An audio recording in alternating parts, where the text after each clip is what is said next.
Oh, hey, what's up? So check this out.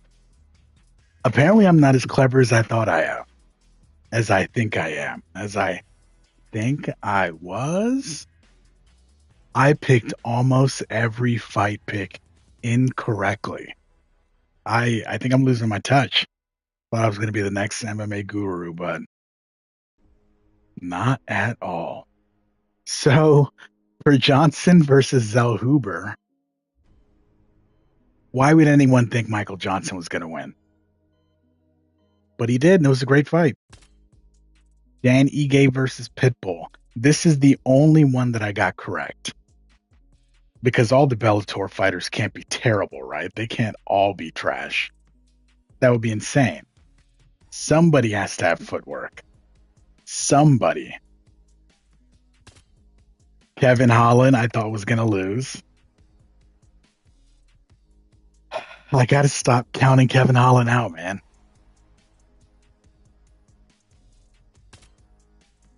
Paulo Costa, I thought he was going to lose, not because he's not better. Paulo Costa is better, but I thought he was on a slide.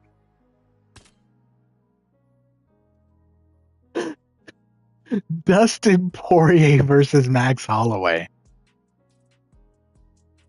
How was Max Holloway the favorite? I thought it was an easy decision to go with Poirier because it wasn't a rubber match. They fought twice already, and Poirier won both times. Apparently, I don't know anything. It was a fine fight though. I feel like it didn't really justify the pay-per-view, but I don't know. Let me know what you think. At me. And now, a sad song.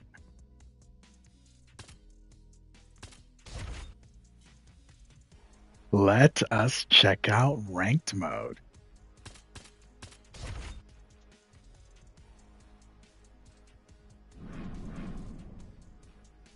Ooh, new season. Who this?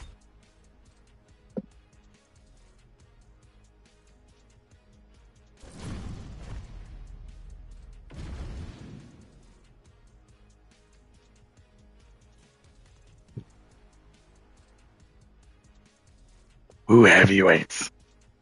So now that Tom Aspinall's heavyweight champ, I can pick my John Jones in peace. There it is.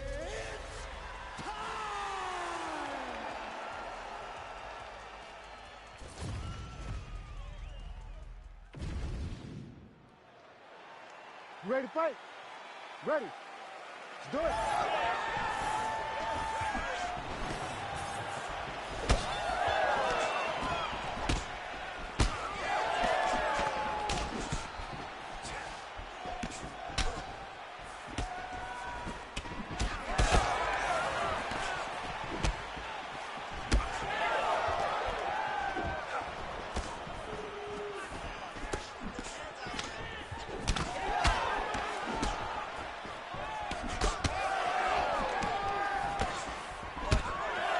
Damn, I keep messing up the range.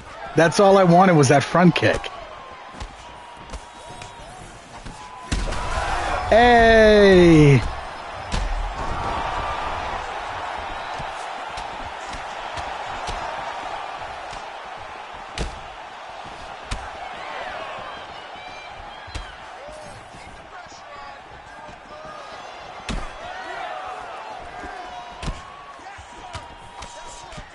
Come on, John.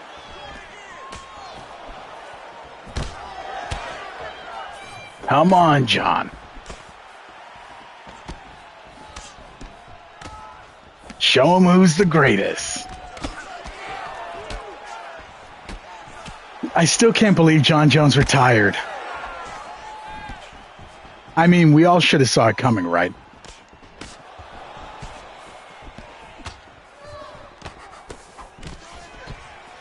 It will be interesting to see that alternate universe too, where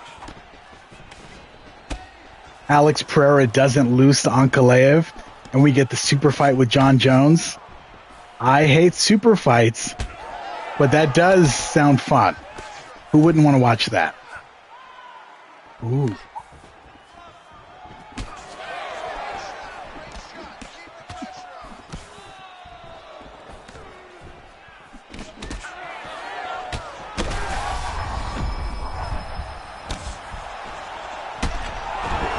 Hey!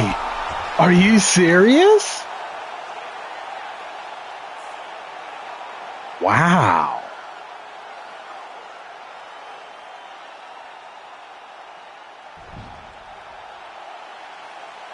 I'll take it.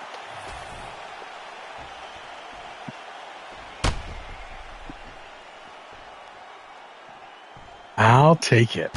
Didn't expect that, though.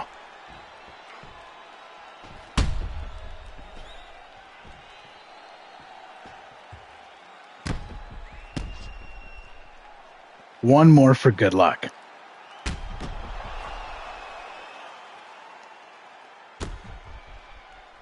Ha ha ha.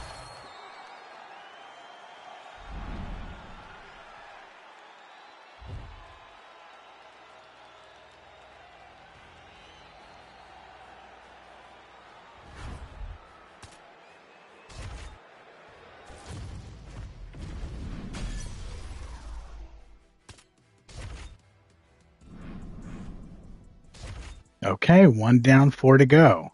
And that'll get me straight to level 20. And then I'll get knocked right back down to level, let's say 12. Division 20, Division 12. Ooh. We got that brand new Poirier.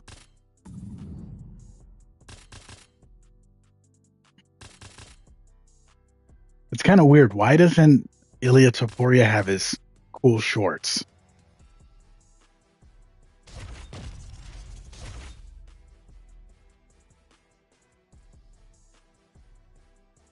It's tough, too, because it would be foolish not to pick Ilia at this weight class.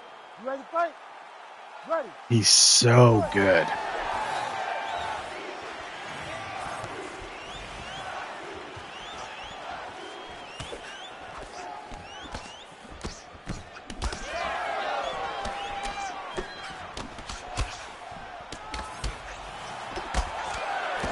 That hand speed.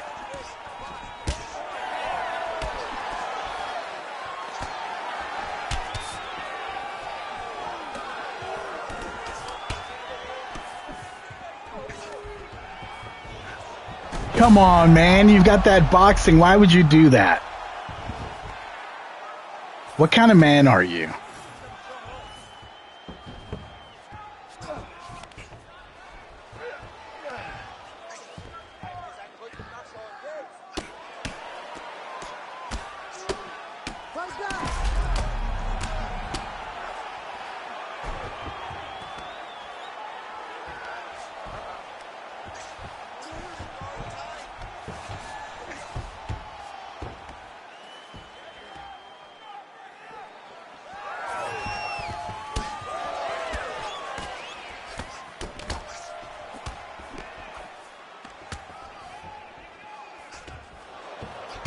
Okay.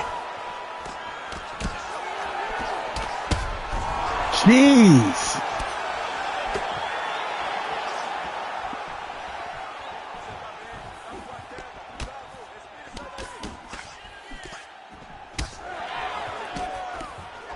Okay.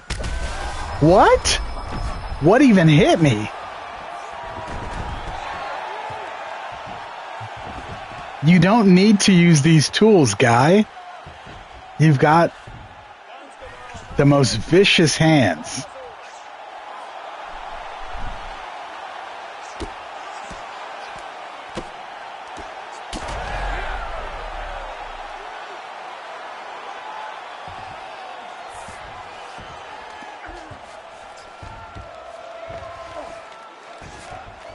Yeah, okay.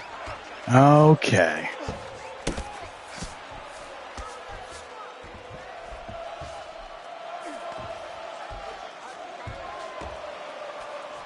Hooray!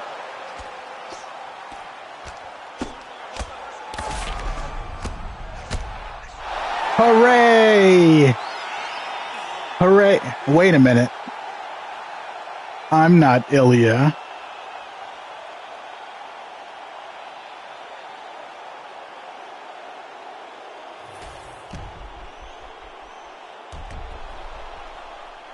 Ooh, the way the blood spilled out of his mouth on the end? That was pretty cool.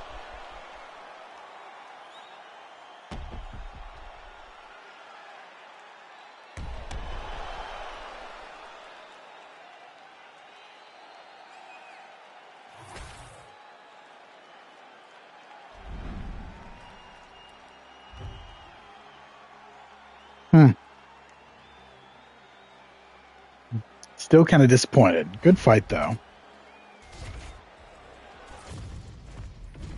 One of these days, I'm going to learn the ground game.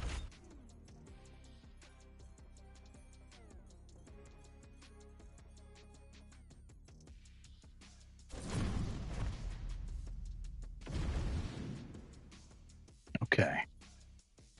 Wow, I haven't seen this weight class in forever.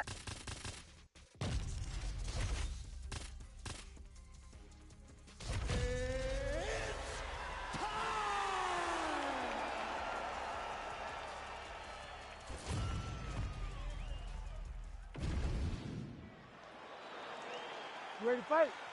Ready. Good.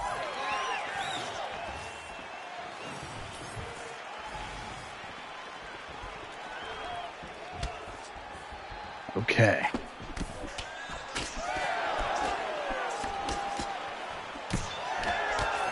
Ooh.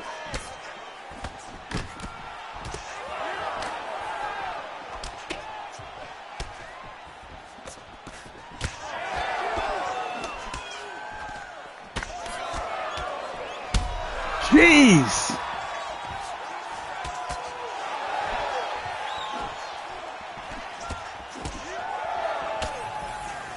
Aw, come on. Come on.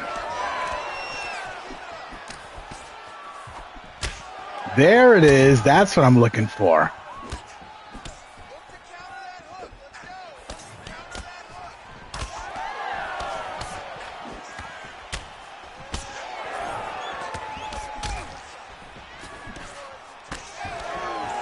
Oh, gosh.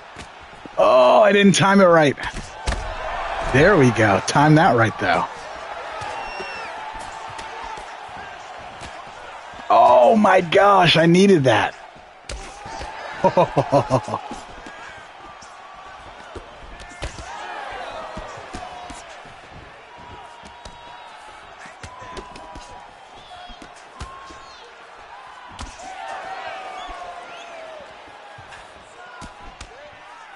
Ooh.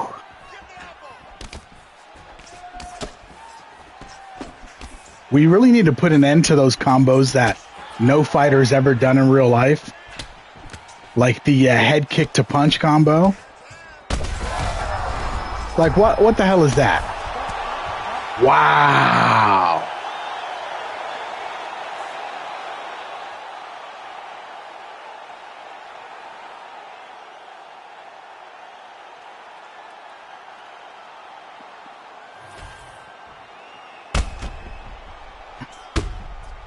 How crazy is that? Literally just talking about how we need to put an end to those stupid combos. Has anyone ever done that?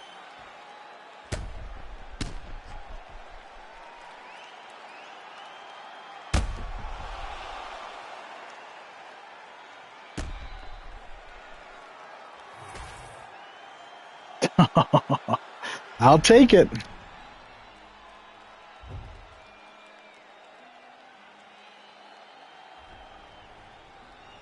Poor Sean. Who even is he now that Merab submitted him? Wait, has he fought Corey Sanhagen? Maybe now it's time for that fight.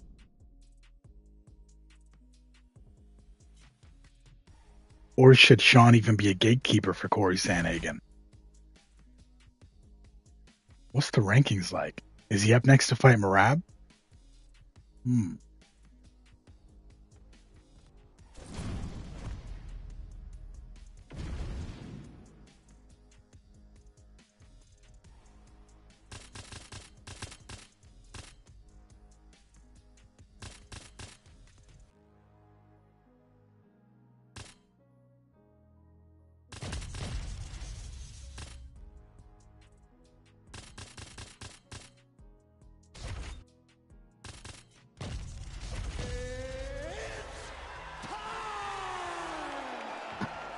Okay.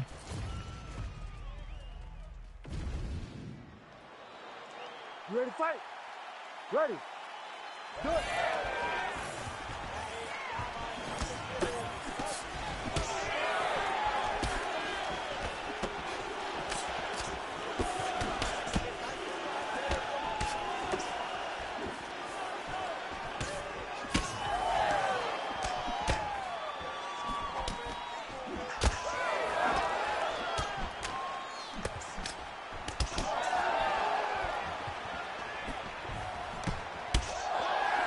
Oh, there's those kicks.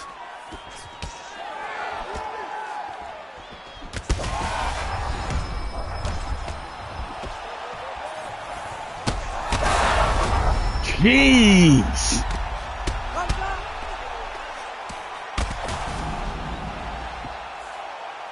This man is an animal.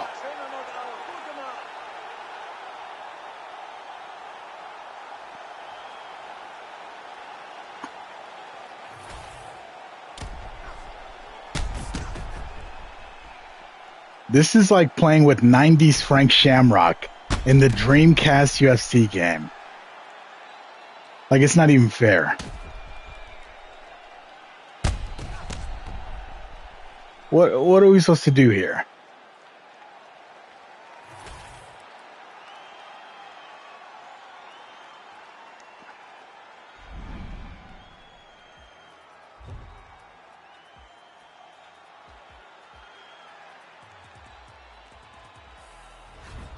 Oh.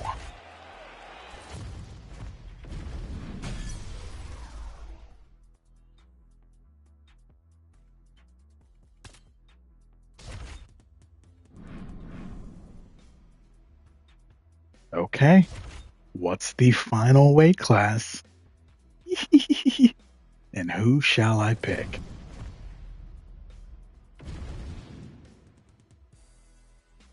We've been getting some excellent connections today.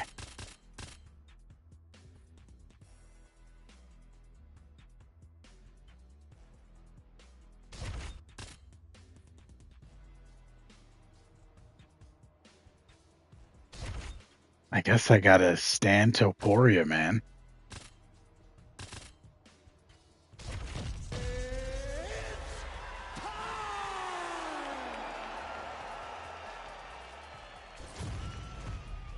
I wanted to pick Jose Aldo, but damn it, all I do is lose online with Jose Aldo. And he's a monster.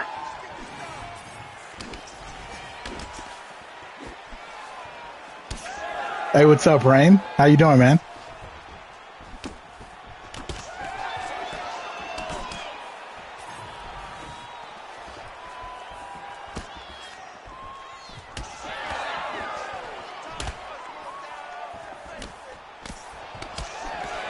What'd you think of the fight?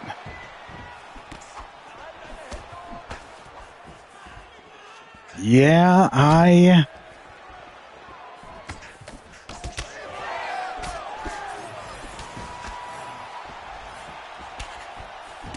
it was kind of the most amazing retirement party ever, even though Dustin lost. Really?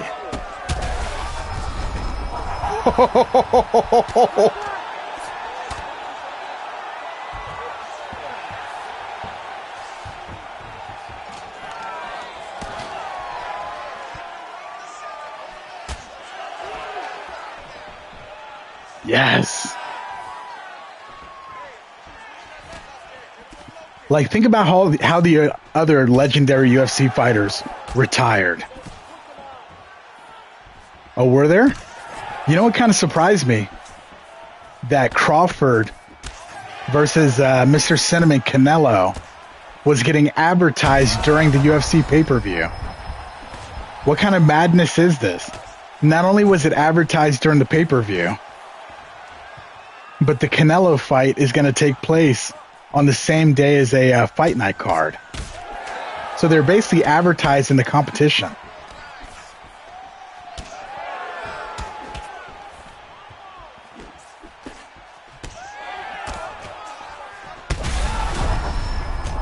Come on.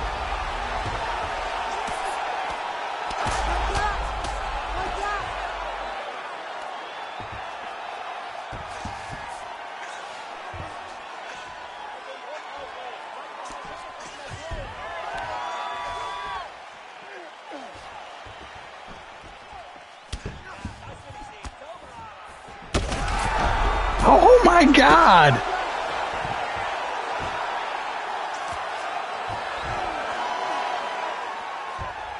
What is this guy thinking?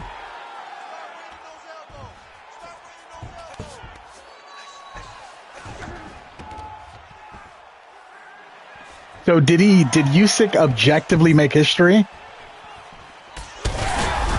Oh my God.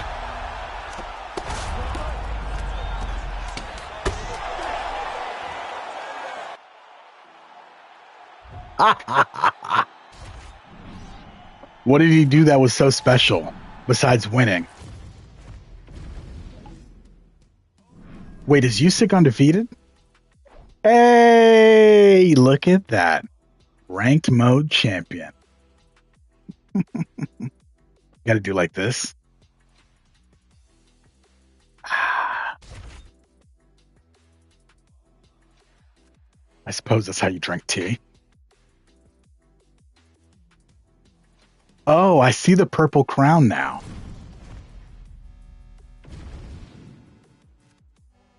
Ooh.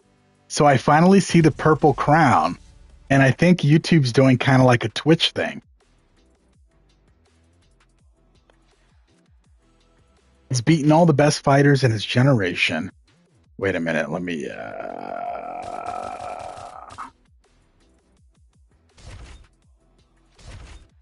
24-0.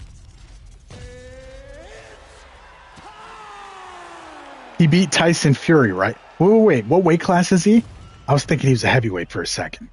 He's not a heavyweight, right? Or is he? Ready. Let's do it.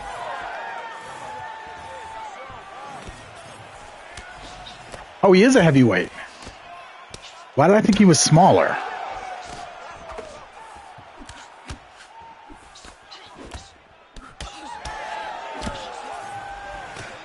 Yeah, but has he beaten Francis Ngannou?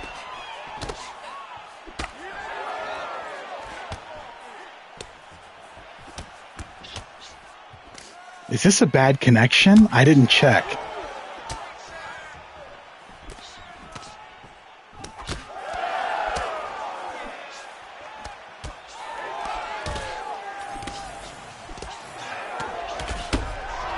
What is happening? She's not even kicking me.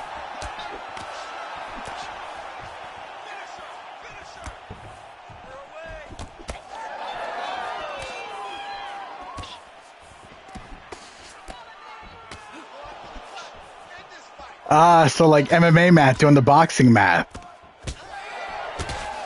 And I'm joking about Usyk needing to fight Francis Ngannou. Obviously, he needs to fight John Jones.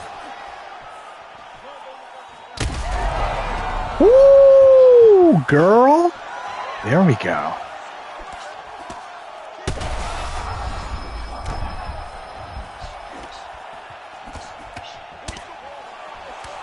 Yeah, I believe you. Francis is only getting older and untrained as a pro.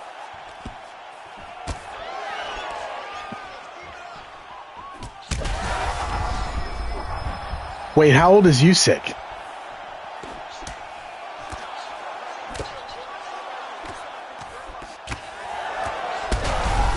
Oh, shit. Come on, girl.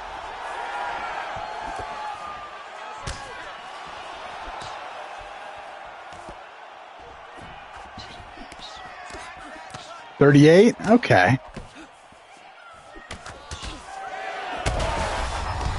And Usyk is what, Ukrainian or something? Or where's he from?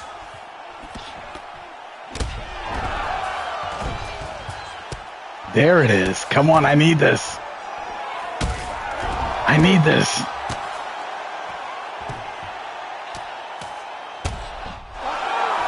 Oh, thank goodness.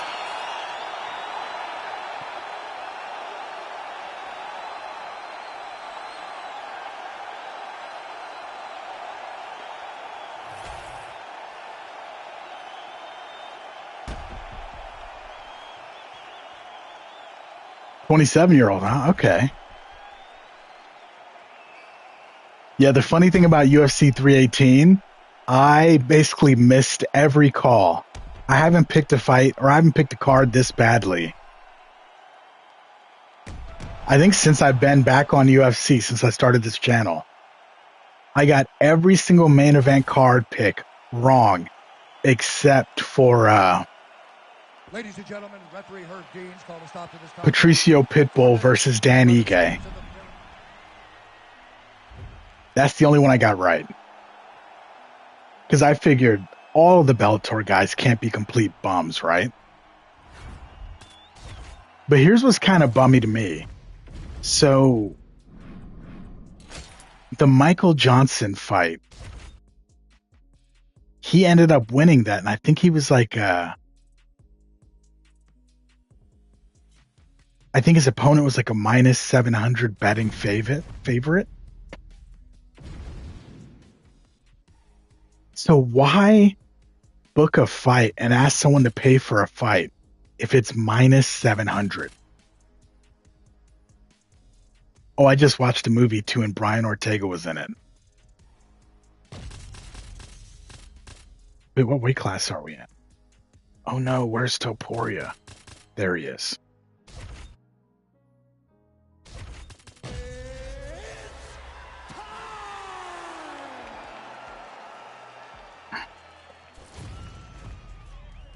I gotta pick that meta.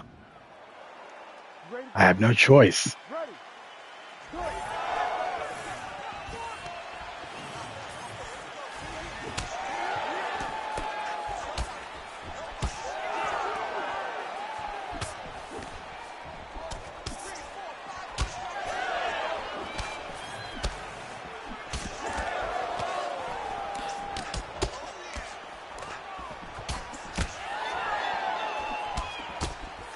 There we go.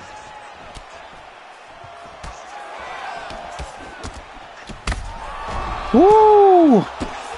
Bro, those Topuria uppercuts are no joke.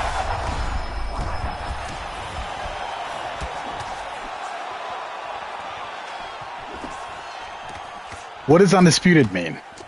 How many belts do you need? Sheesh. Bro, what is happening? Am I GOAT 1099 now?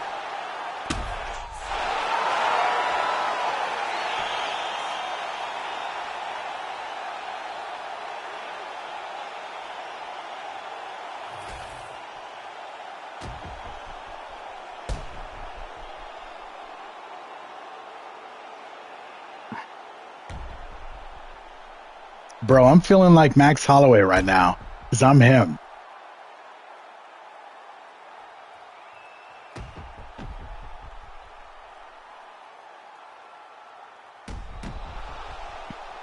You know what I thought was really interesting about combat sports?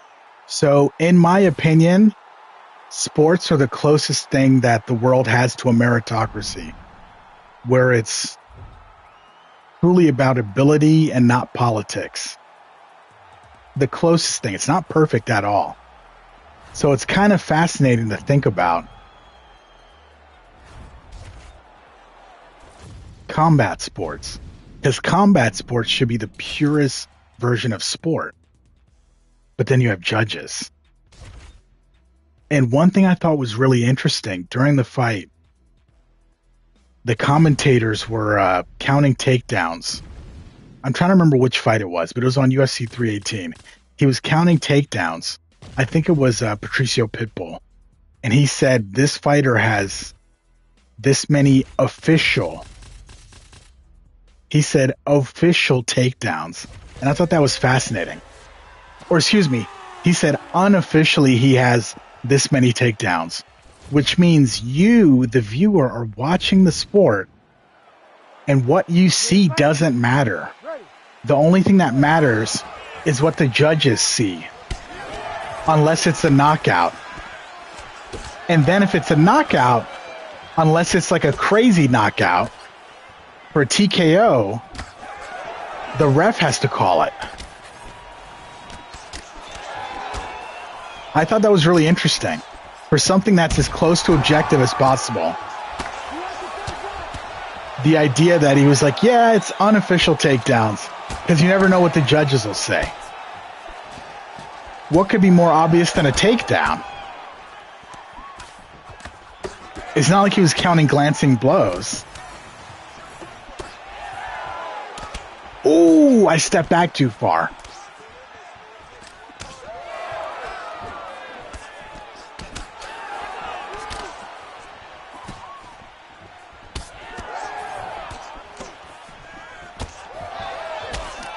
Man, this reach.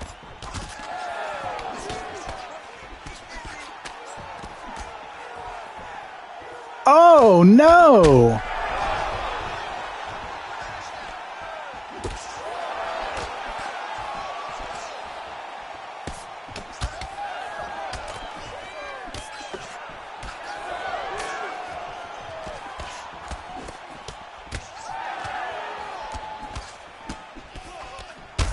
Ooh, shit.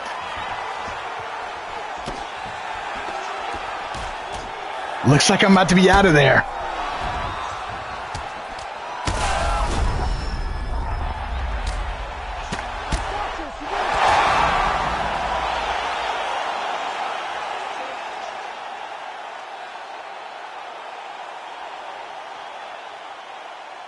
Yeah.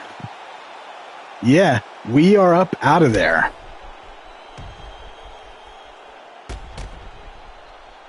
Jeez. I shouldn't have put on the champion shorts.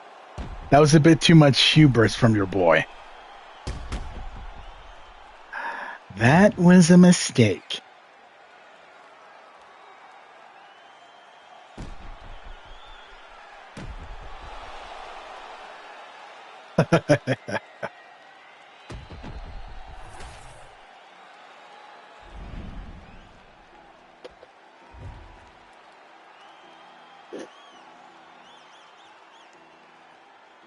The Usyk or the Ali conversation is interesting because I find a lot of greatness is wrapped up in what other people say. And of course, there's experts. For example, I heard that years ago, I read that the number one boxer, pound for pound of all time, is an Ali. But it's Sugar Ray Robinson. That's what I read a long time ago from like Boxing Digest or one of the top boxing press sources or pundits or whatever, like a pundit magazine.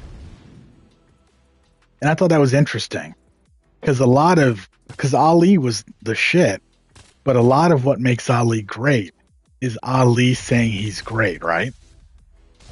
I'm not taking anything away from Ali. I'm just talking about his marketing. That's the other tricky thing about these greats. Ali, like Michael Jordan, also gets credit for fights he didn't have because he was in jail for refusing the draft.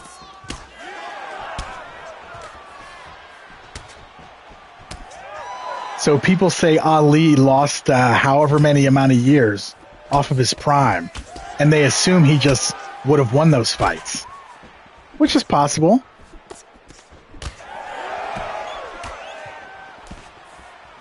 Yeah, it's hard to know, man.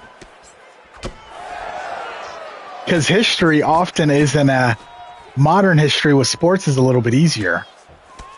But history in general as a subject is tricky because you usually have like third-hand sources. You know what I mean? Like it's us talking about what we think of a guy that was born like 100 years ago.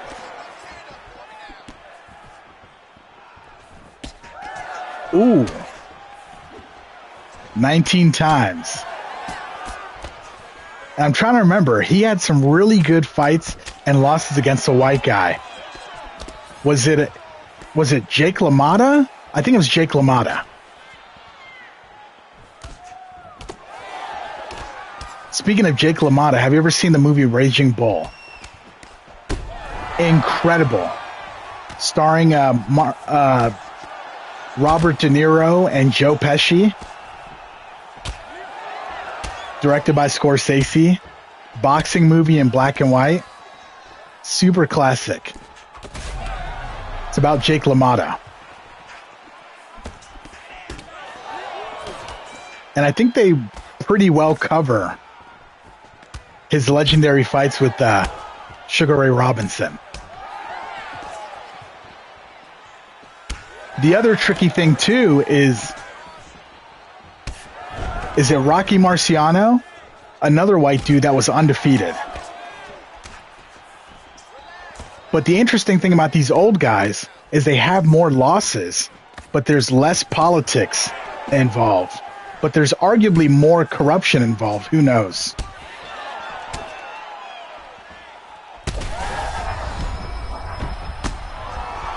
So the argument can be made that since there's less politics involved in the sport back then, maybe they were ducking less opponents.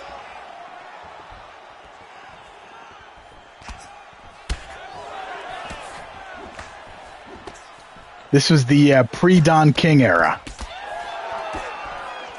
Even though Don King was alive and apparently killed a guy, like beat a guy to death, the old days were savage, man.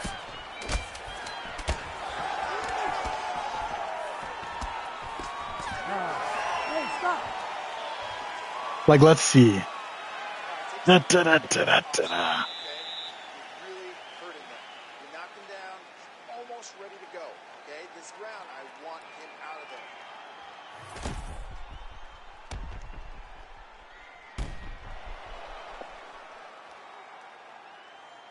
Amazing movie. Movie's truly the shit.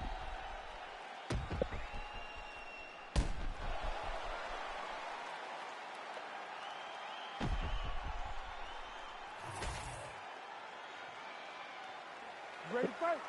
Yeah. Good.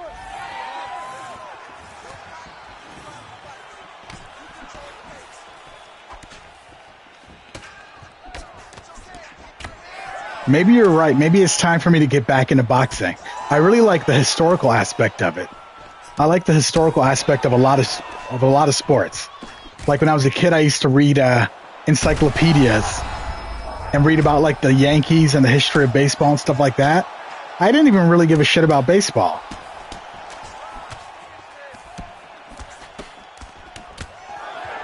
But just the idea of something being so old was interesting. Ooh.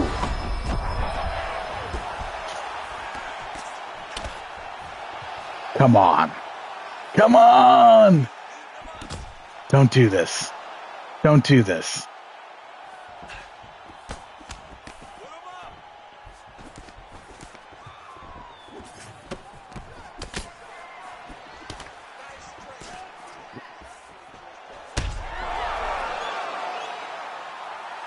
Oh boy.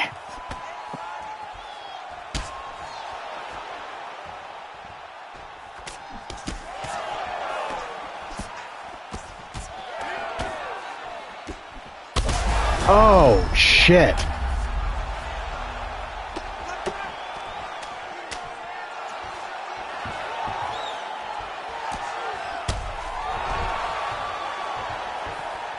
This movie has tints of greatness. Moments of greatness. This game.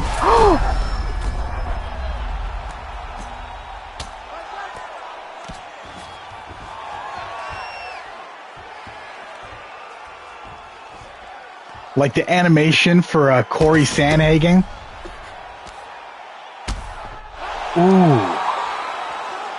The animation for Sanhagen blocking that head kick like that. Beautiful. Well, there goes my win streak, huh?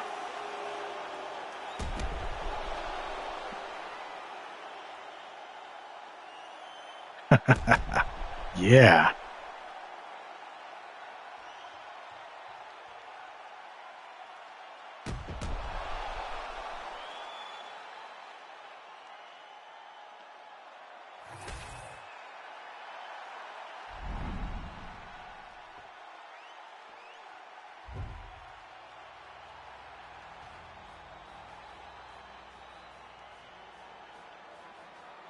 Murderholics.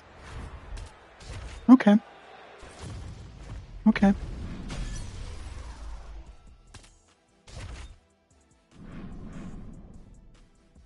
We've got to get back.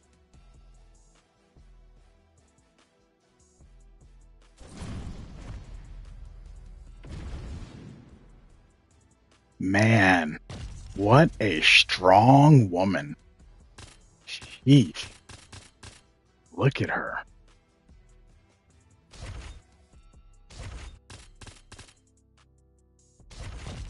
Two wins over Anthony Joshua, Tyson Fury, Daniel Dubois.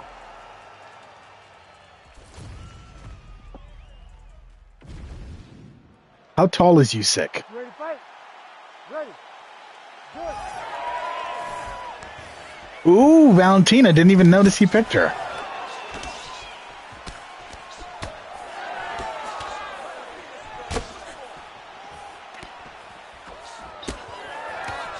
Six 3. I wonder if a guy like Mike Tyson would have a chance in this new era.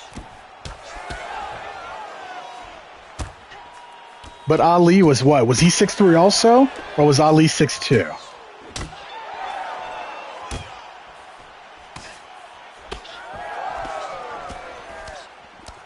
Yeah. Who's that guy? The British black guy with the dreadlocks that fought Evander Holyfield and was it Lennox Lewis? Yeah, I feel like he changed the game, kind of like John Jones. He was like that first reach bully.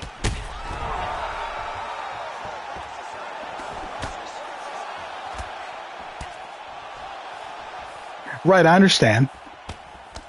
What I mean is it's interesting to see the sport evolve. Like the high focus on weight cutting. And you look at a guy like Mike Tyson, who may have been 5'11". He may have been lying about being 5'11".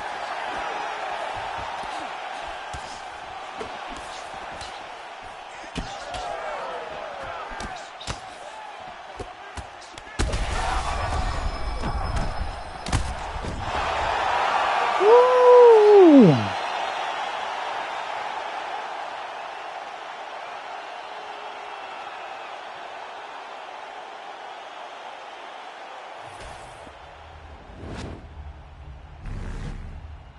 Everyone in the game can do the Robert Whittaker.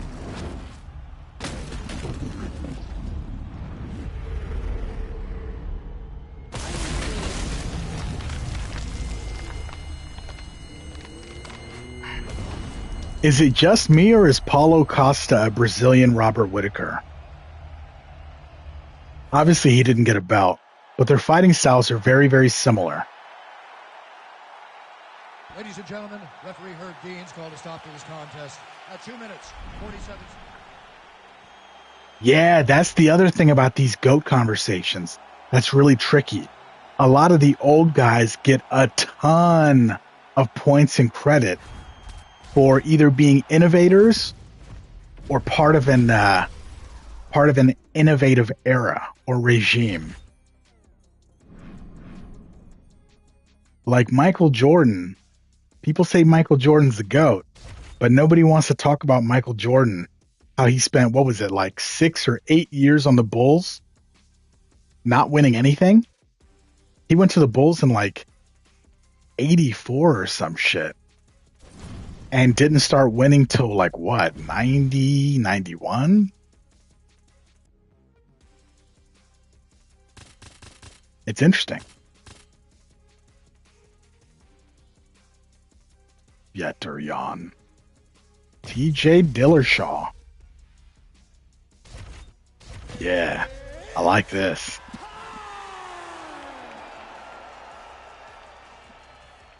Oh, I totally hear you. That's what's interesting, though. Like, if you look at a fighter and say, would Sugar Ray Robinson beat Floyd Mayweather? But Floyd Mayweather has learned more than Sugar Ray Robinson could ever learn, except for how to read, apparently. LOL.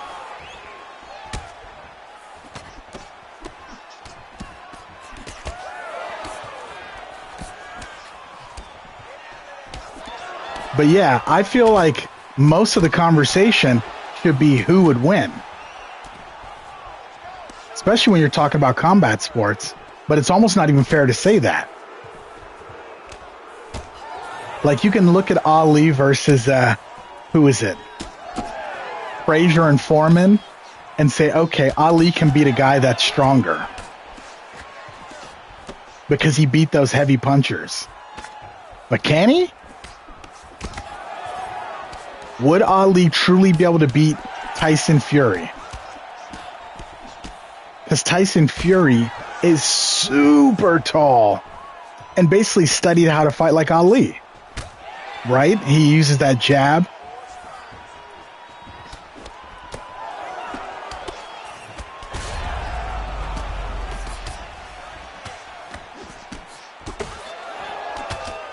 Ooh, what am I doing?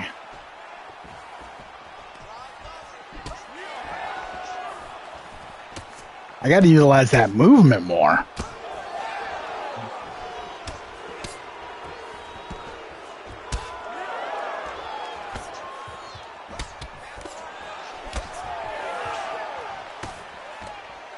What is this guy doing a high kick to back fist for?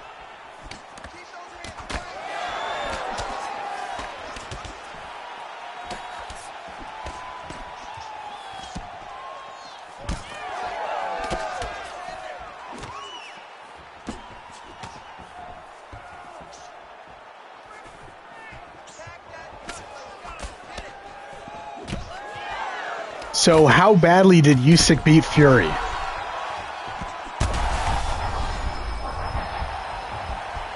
Are they all decisions so far?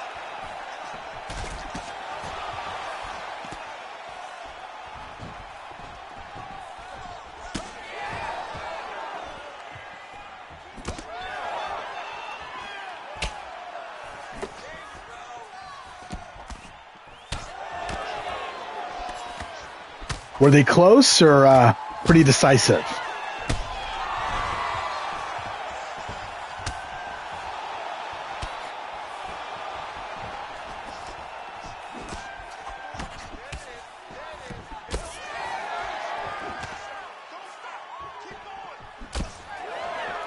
You know what I love? I love landing that left hook. Because I assume the player can't see how badly his face is getting damaged. So it looks like I'm just pawing at him with that left hook, and it's just doing massive damage to the side of the face you can't see. Until the round's over, of course. Pretty close fights? Okay. Here's the question. How would you feel? How would you feel if they ran it back a final time and like Max Holloway versus Dustin Poirier, Usyk took an L? Would that change anything, or would he still be your GOAT?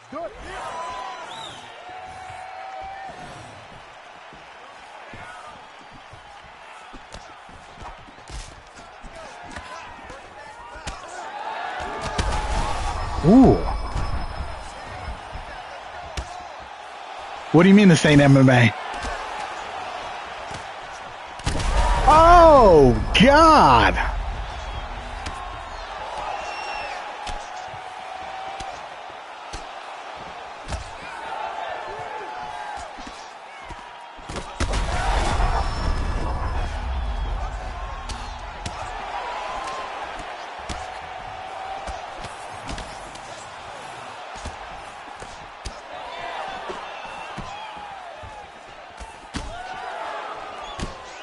Ooh. Why did I pick Dominic Cruz? I don't even know how to play him well. But I love the idea of Dominic Cruz. There's an argument to be made by me that Dominic Cruz is the most special fighter in the history of MMA.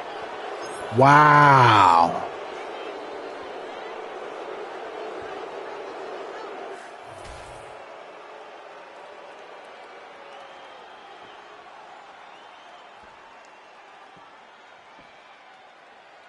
Ladies and gentlemen, the doctor has called a stop to this fight. This is exactly what I was talking about. Pawing at that left side of the face where the player can't see him on camera. So they underestimate the damage.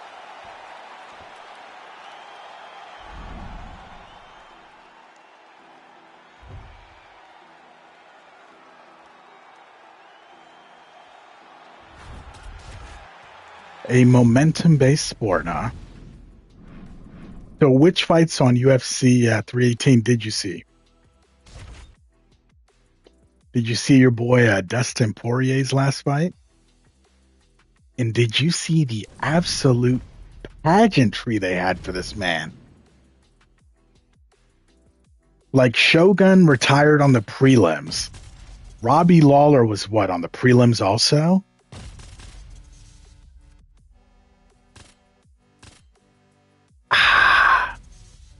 Hate to be that guy, but I need a W.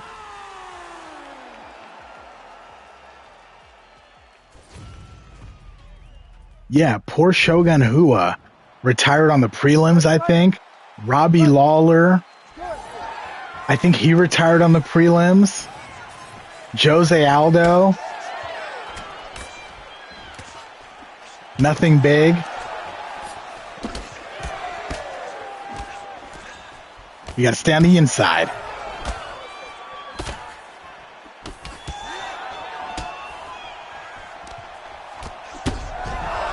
Yeah! Give me that big ass head. Yeah, it's kind of funny how they finally fixed Zabit's head. I thought he had some kind of illness or deformity because his head on the main model is insane. It looks like somebody put the code in NBA Jam.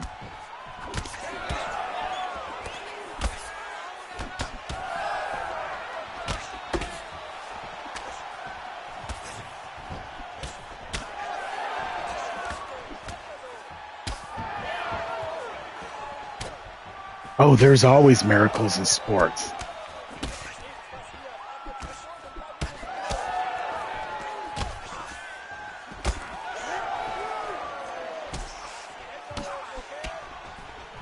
Surely he's done, right? Like, bro, I'm putting the meat everywhere. Pause. His face is a disaster.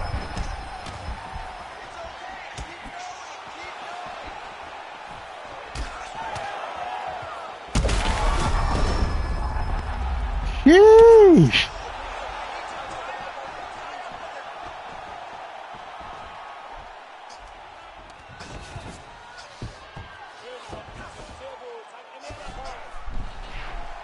Get out of here with this bullshit.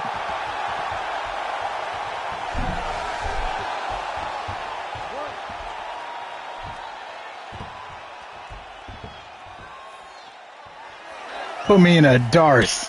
This guy.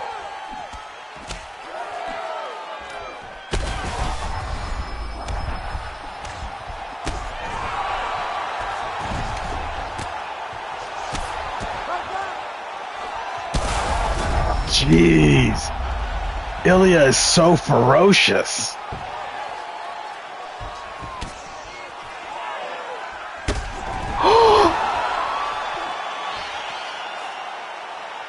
Bro.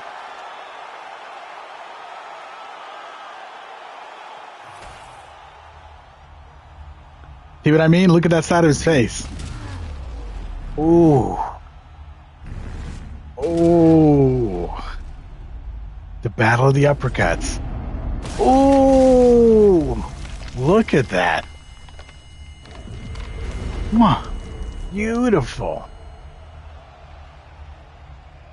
Look at him standing over that body.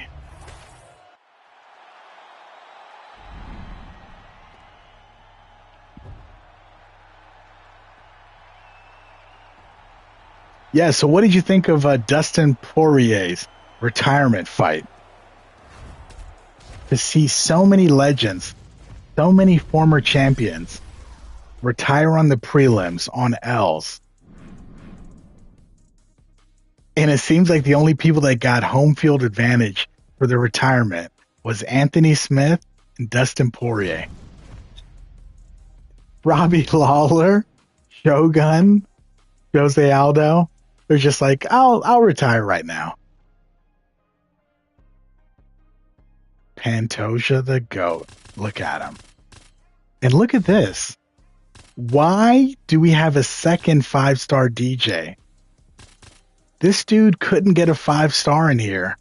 Now he has 2 5-stars.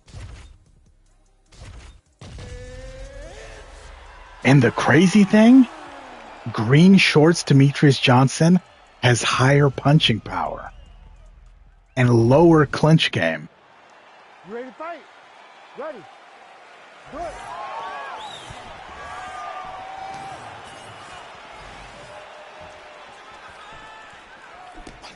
And they made him a monster too.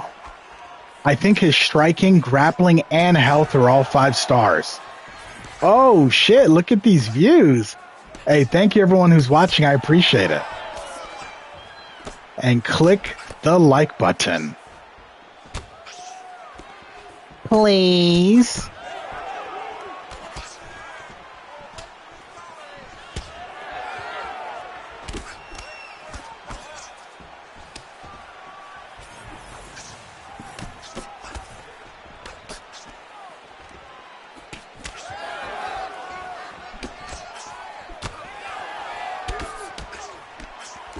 So what I'd like to do is I'd like to get better at clinching in this game. Not just spamming the clinch, but really, really utilizing it as a legitimate technique.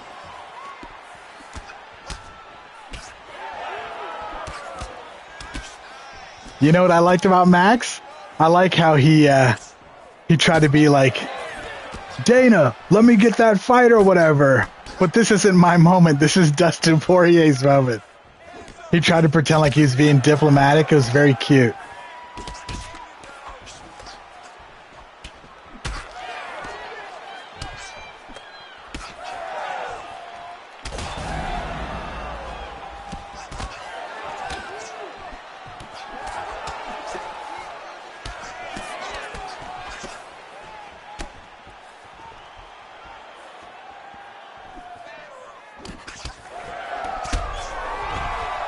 Damn it, I'm trying to work the body because I'm noticing my stamina is not doing as well as it should be.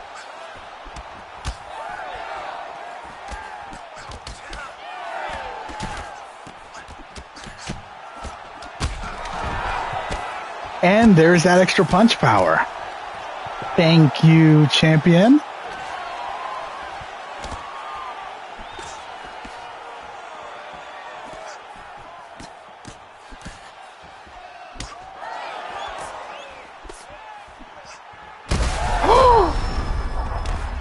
Let's go!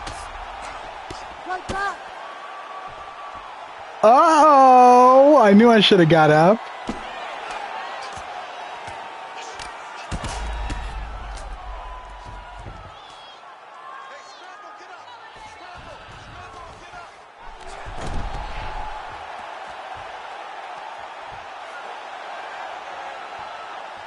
Look how red his face is.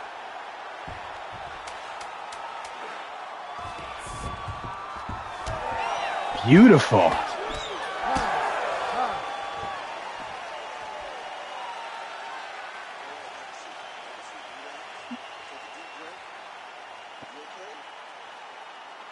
Yeah, it was nice that he was able to retire without taking too much damage. I agree. And it's kind of funny because Max Holloway had his little BMF moment where he points to the center of the cage and the man started swinging like he just started the fight. And Dustin Poirier was like, my kids are here, bro. And then clinched up. Smart man.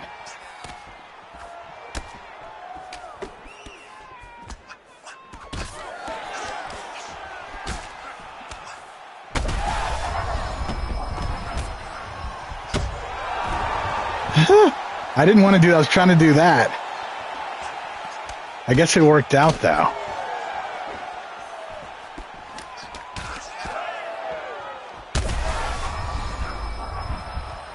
Give me that clinch. Who did Bam Rodriguez fight?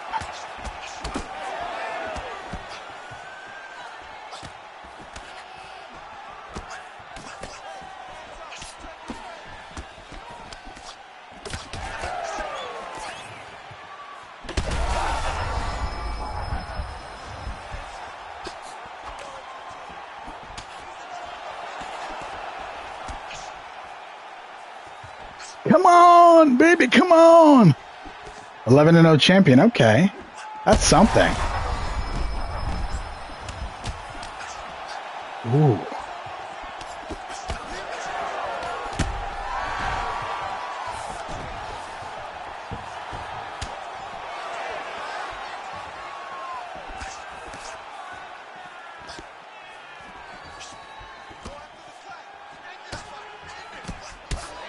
Go after the cut. Which corner is that? Is that Matt Hume or is that... I guess it's... Oh, no. I saw that right as I threw it. I guess the guy's not speaking Japanese, so...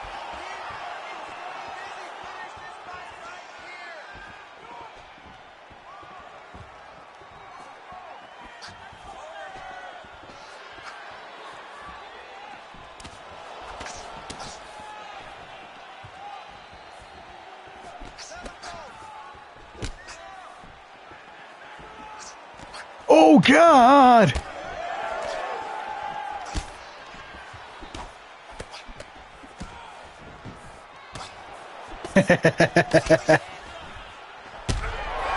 There it is. There it is. Let's get a nice liver shot. Ooh.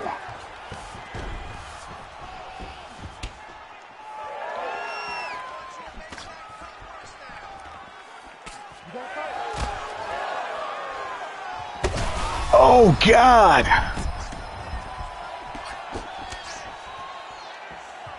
Okay. Watch yourself. Watch yourself. Ooh.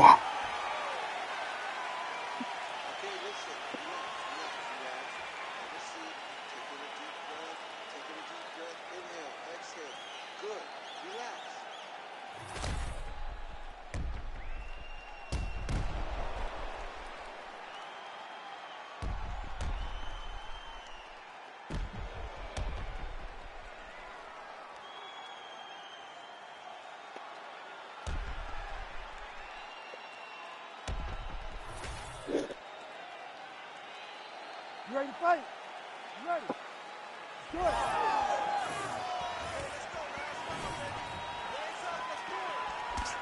You know what was fun, too? At the end of the Dustin Poirier fight, he was talking to Theo Von and his peoples. And he was like, man, I thought I won that fucking fight. Did he really think he won? Great fight, though.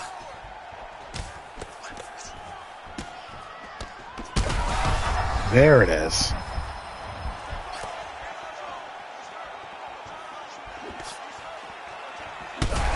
Oh, I needed that so bad. Hey, what's up, Landon? Oh, he said he was wrong? Man, I miss the days of classy UFC fighters being the norm. Wow, that was lucky. He should have had me right there.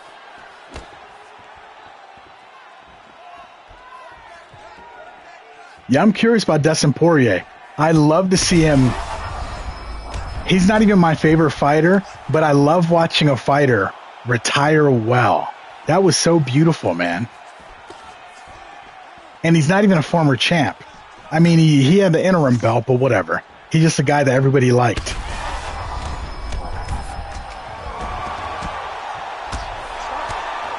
Fair enough. Fair enough.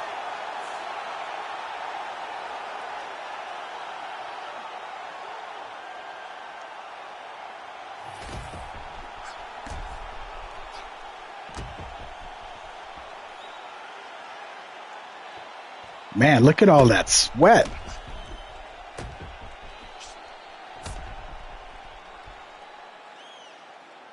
Mute? No mute.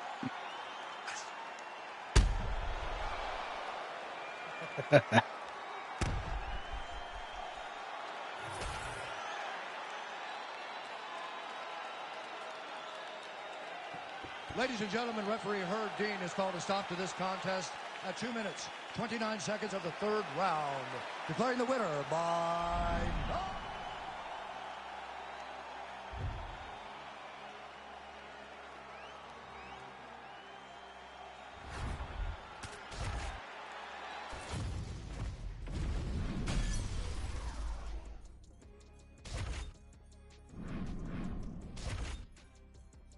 Come on, we got to come up. We got to do this.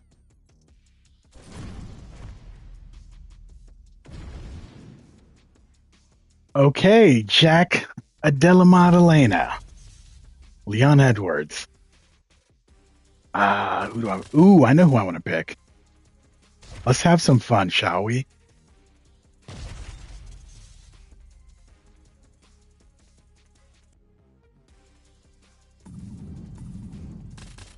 Actually, let's do this.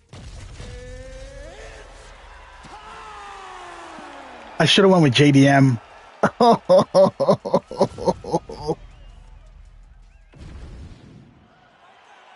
to fight? Ready. Go. Yeah, the cool thing about Dustin Poirier, though, is that man gets to retire in plenty. That's what the RIP means. Retire in peace, paradise, and plentiful. He's got 2 fights with Conor McGregor. So he could be the richest guy on the roster right now.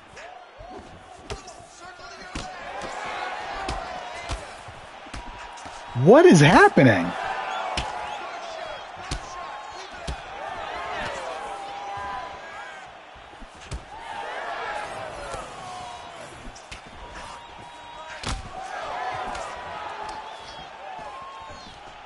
I shouldn't throw the elbow because that's just going to remind this Leon Edwards player that he has 5-star elbows. No, Dustin Poirier is great, man. He put on great fights. He's likable. I watched Max Holloway versus Dustin Poirier 2 before this fight to kind of get ready. It's on YouTube. It's a great fight. I also finally watched Dan Hooker versus Dustin Poirier. Damn, that was a hell of a fight.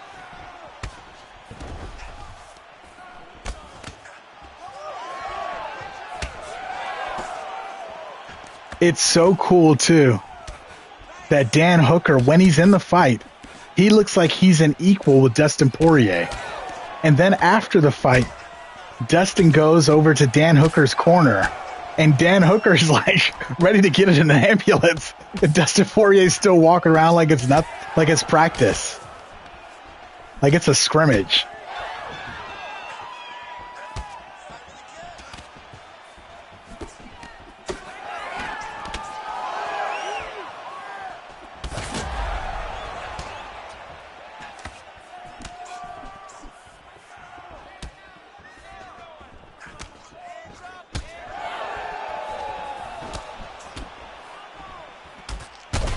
Ooh. Shoot. Okay, I rocked him. Good. No! Oh my God, timing was off.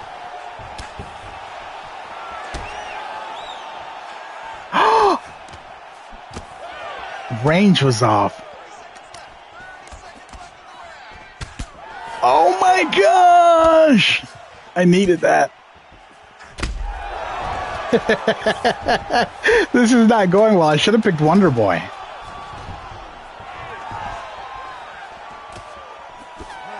Who, for Poirier? Or Hooker? Some water, not a big deal. We've been knocked down before. It's okay. You are fine. Wait, who? Because I think Poirier's 30-10. I think you're right there.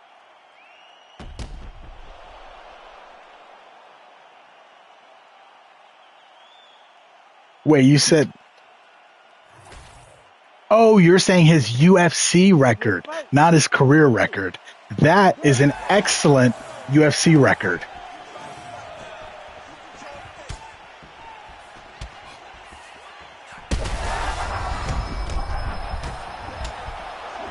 And it kind of jives with my previous point that maybe the UFC should only use UFC records. But unfortunately, it's prize fighting. So they use a lot of their regional professional fights and their foreign professional fights for hype and record padding. Like if you look at the NBA, for example, and I know the NBA is a team sport, so it is different. Jeez. This guy is working that body. Shit. It's a team sport, but the NBA would never dream of using another league's record.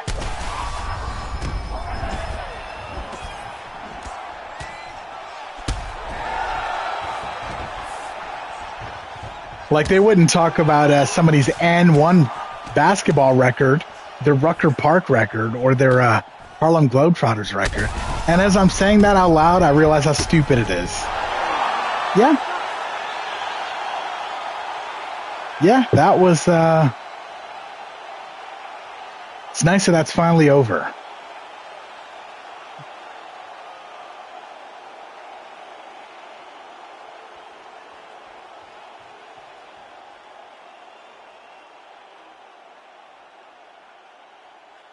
Why did he get death before dishonor tattooed in the worst cursive?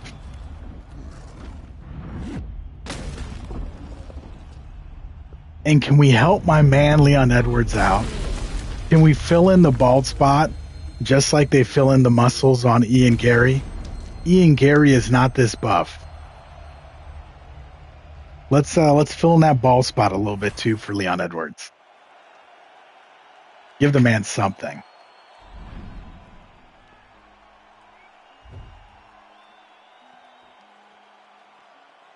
Hair befitting of a champion.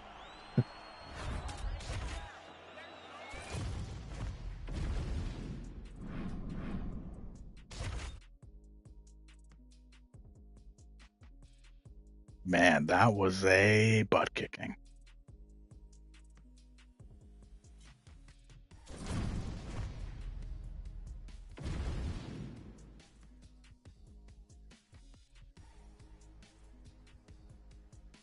Okay, so do we do Iliotoporia? Do we do...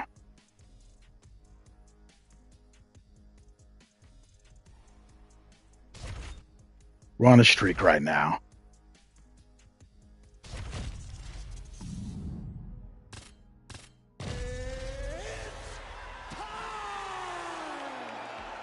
Didn't know this guy would be classy enough to change his shorts. Look at that. You ready to fight? Ready. Do it.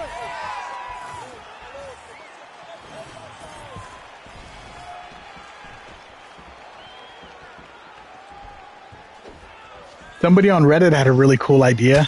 They were talking about EA updating the perks. For example, Ilia Topuria has a perk where he does extra striking damage against the cage. Or he was suggesting that as a perk. Or John Jones turning up the gas in the champion rounds as a perk. Or Hamzat being an absolute offensive takedown monster in the first round. And Hamzat versus Rickus du Plessis finally got made. What do you think?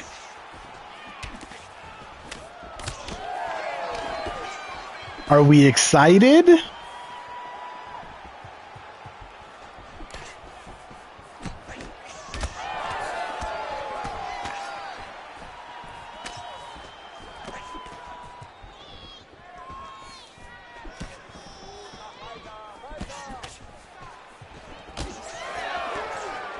Who do you think's going to win? In a way, Drickus du Plessis is like Hamzat. They have a lot in common. extreme aggression. The difference is DDP appears to have sloppy technique, while Hamzat appears to have perfect technique. It's going to be really interesting to see how that clashes, especially since we know. Yo, what's up, Shy Irish guy? You're a lucky man. You're going to that fight. I was just thinking about that when I was watching 318. How cool it would be to go to a fight, and how much of it is atmosphere, because you're spending a lot of time looking up at the screens. Unless you've got like a telescope or a monocle. If you don't mind me asking, how much are tickets? Because that sounds like an excellent one to go to.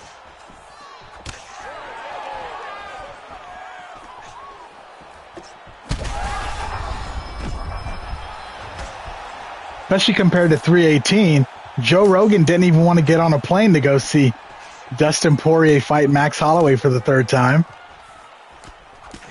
That made me laugh. Yo, that is really cool.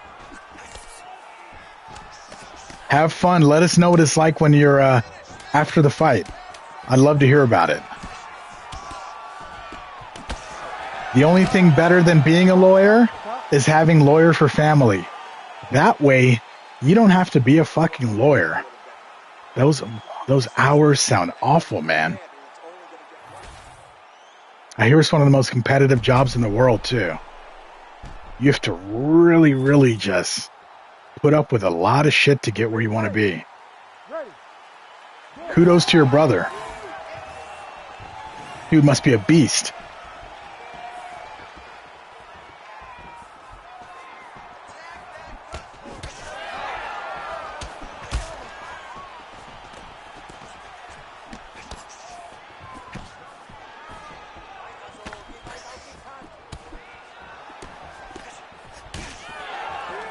What?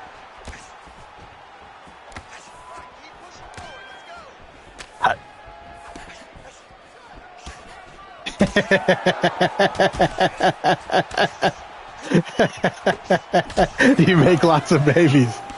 Awesome. Hey, thanks for tuning in, man. Take care of yourself. Yes. Yes.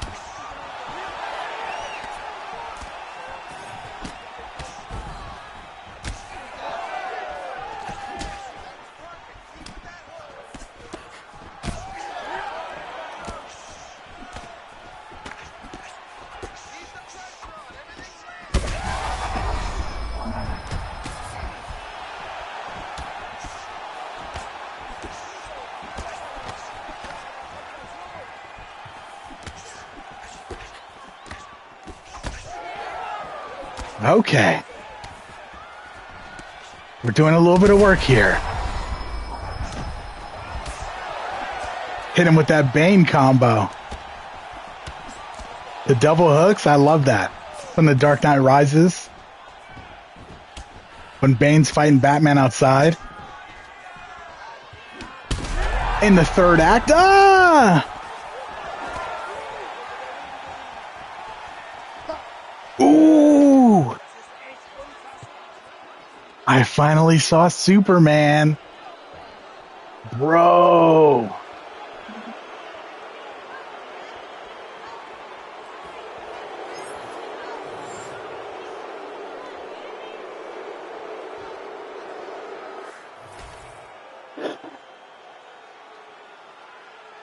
I finally saw Superman. I have to say, Ladies and gentlemen, the doctor has called a stop to this fight. I loved it. I really loved it. In fact, if somebody told me that they think Superman is the best comic book movie ever, I wouldn't argue with them.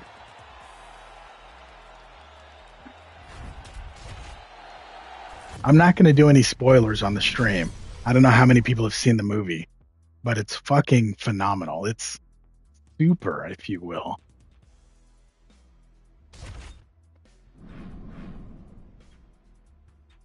it's just really it's high pace, and I think, yo, what's up, Yerd? So no spoilers at all for the Superman movie, no spoilers. But what I really liked about it, I need to talk to more people that don't read comic books too, because for me as a lifelong comic book guy, Superman basically answered all these questions, like, what would Superman do if this?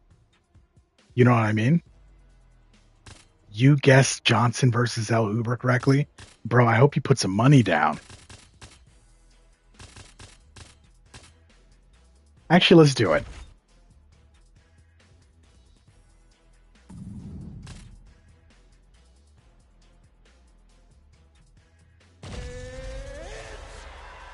What?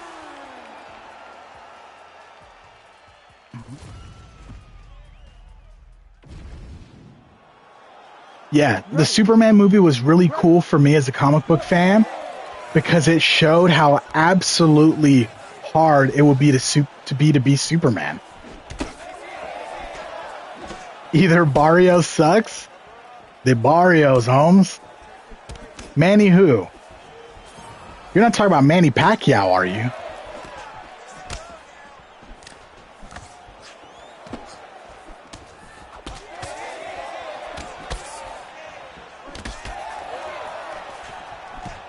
That's funny. I don't gamble, but I picked all my fights. I've always picked all my fights in the game so I can win coins.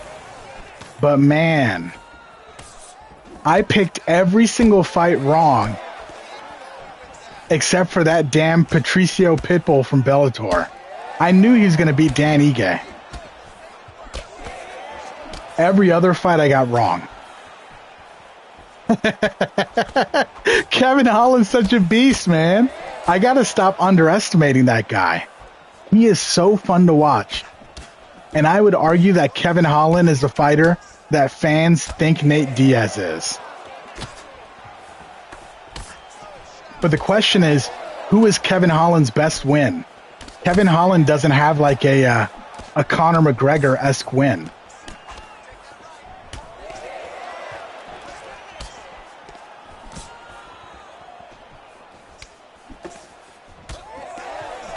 That is tough, man, that the UFC has to compete with boxing. You have to choose. You need to get like a 2 TV setup, like a supervillain.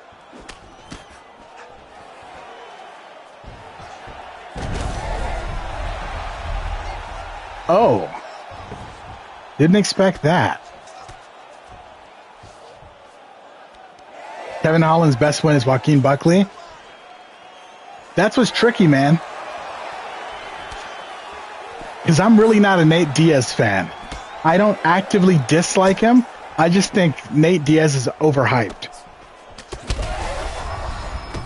He definitely creates moments, though. I'll give him that. He creates moments. But Kevin Holland has so many moments.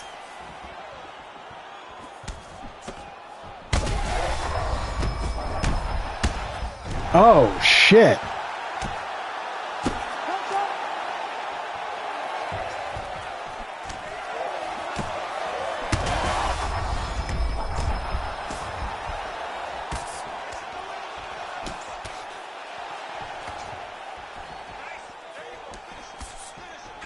Yeah, it was nice to see Paulo Costa get back in there.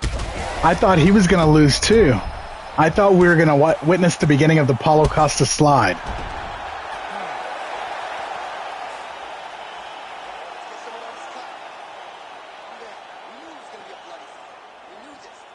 Man, I look like the Crow right now.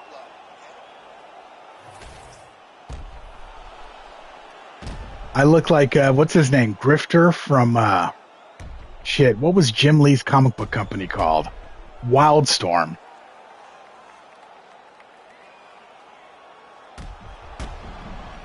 Whoops.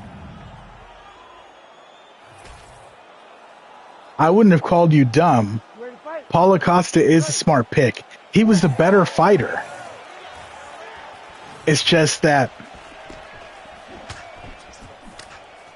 I thought his mental was done. I thought he was going to be stuck with funny tweets. I even posted about it on Reddit because he follows Riley Reid. And I found that out from MMA research. You know, because I'm an amateur MMA journalist. Pitbull's too old, man. Yeah, he's 38.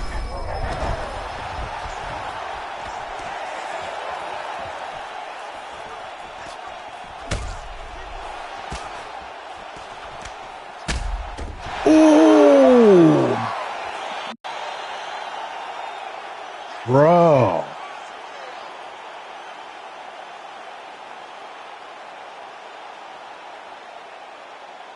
Look at the red in his eye.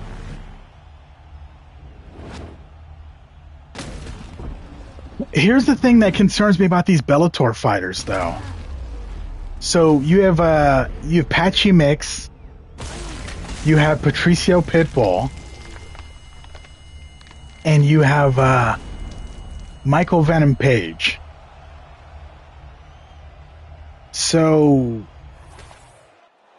how much are you paying these former champions to come over to UFC after their prime? 25 seconds of round number 2. I still can't believe how bad Patchy Mix looked.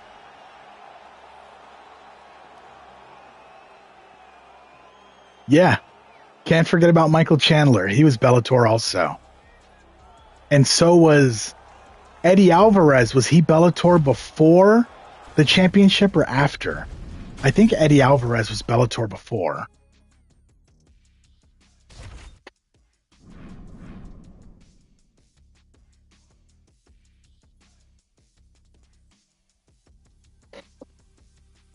What's the difference with Michael Chandler, though? Does Michael Chandler just have that look?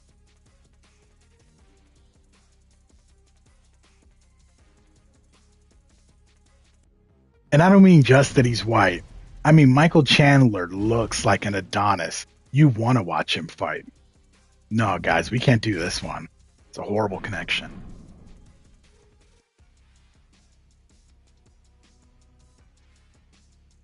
Leon Edwards' brother? Album? Who's that?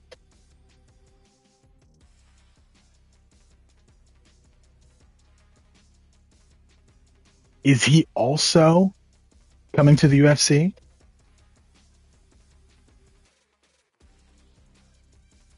Yeah, that's what I'm wondering though. Like how much is the UFC paying these guys? Like Michael Venom Page. I like the idea of Michael Venom Page, and I like clicking 2-minute videos of Michael Venom Page highlights where he's crushing cans in Bellator. His fight with Kevin Holland was fun because they're both goofballs, and it was a fun striking match. It was a fun point karate match, basically, a kickboxing match. But MVP versus Sharo was dreadful to watch. And I think we pretty much have an idea of who that dude is. Wait. Johnny Elbin just lost to Leon Edwards' brother? Damn.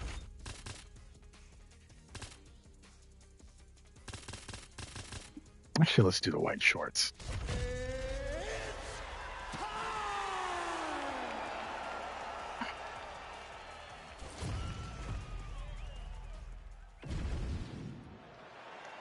You ready to fight? Ready. Good.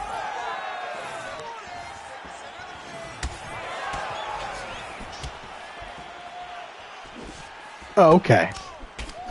Who did he lose to then? Shinzo Machida?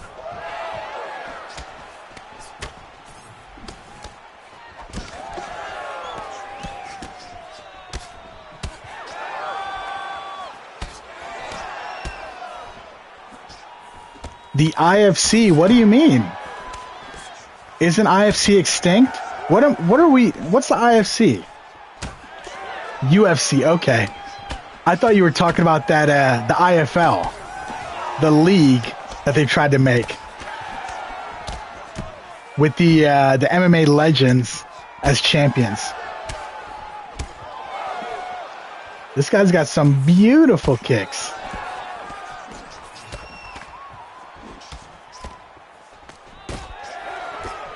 He's doing so well. Why do you have to do these double elbows like a little shithead?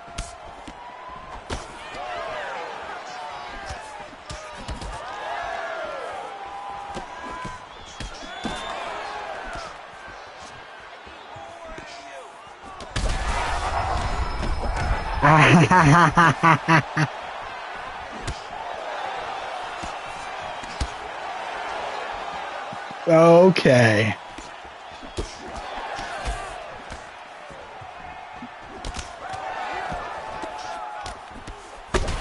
Bro, what if Islam Makhachev loses at 170?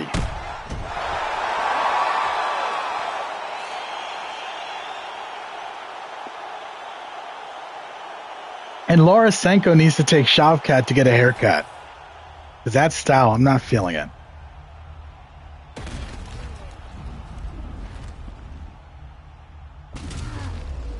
Yeah, he pieced me up.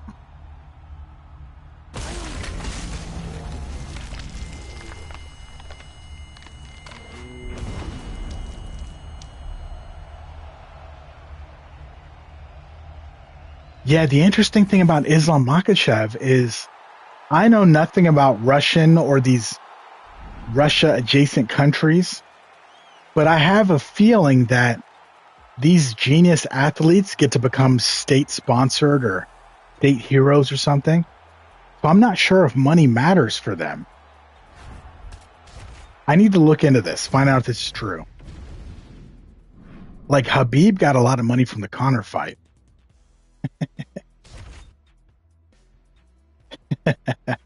I wonder what belt does Lorosenko have? Because I know she had like one fight in Invicta.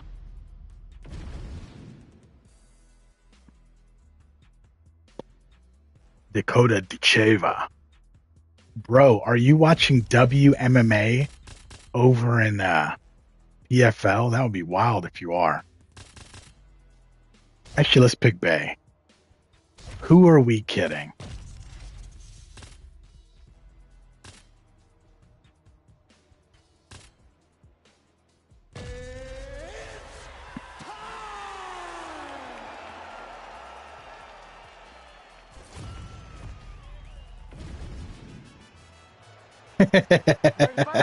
Yeah, God forbid. It's hard enough to watch WMMA and the UFC.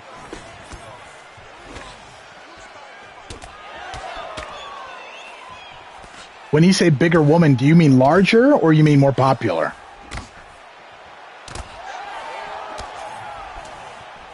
And you know what? How can I laugh at that? Rain is not a casual. Rain is Rain Man. Look at this fool. Are you serious?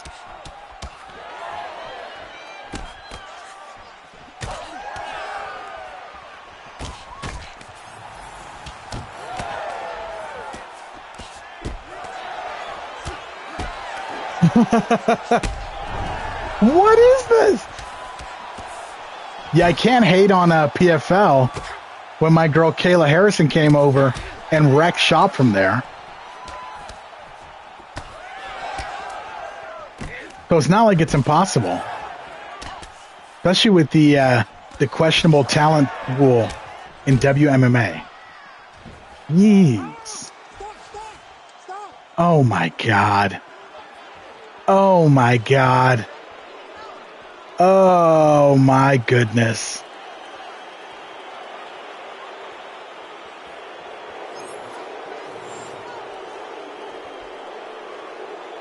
Wow.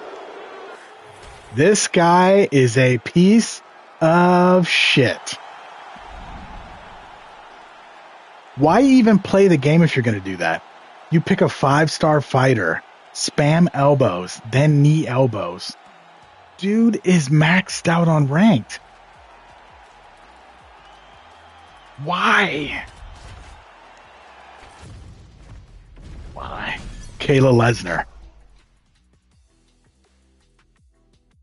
yeah. Who else is excited about Prime Michelle Watterson, huh? We really needed to get another karate hottie in here, huh? Ugh.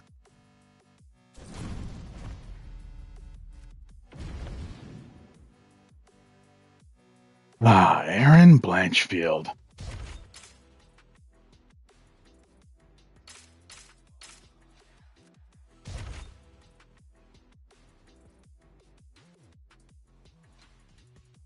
Okay, let's figure this out.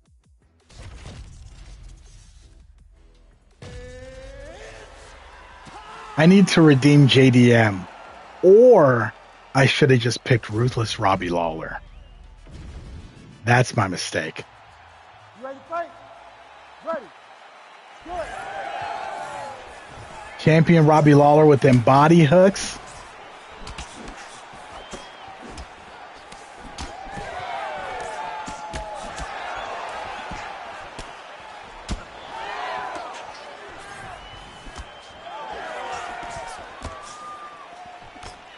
See, I don't mind that. A clinch elbow.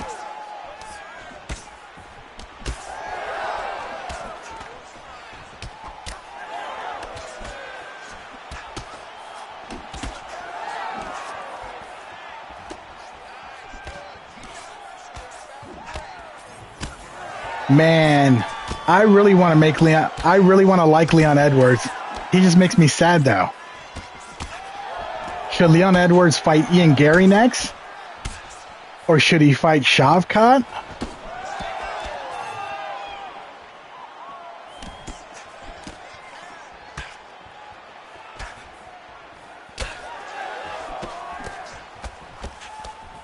I'd like to watch Leon Edwards versus Joaquin Buckley, but I'm scared that Joaquin Buckley would beat him.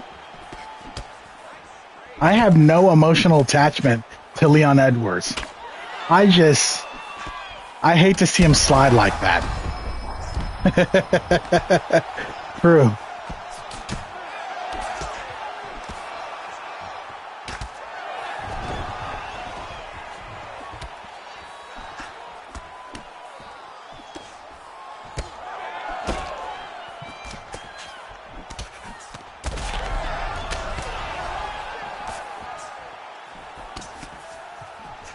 Ooh, beautiful.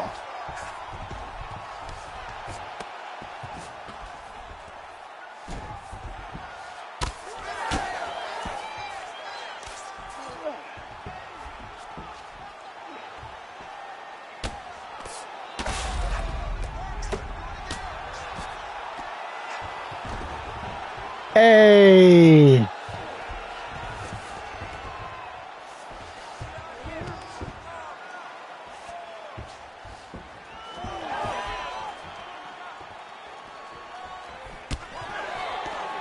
Max is tricky.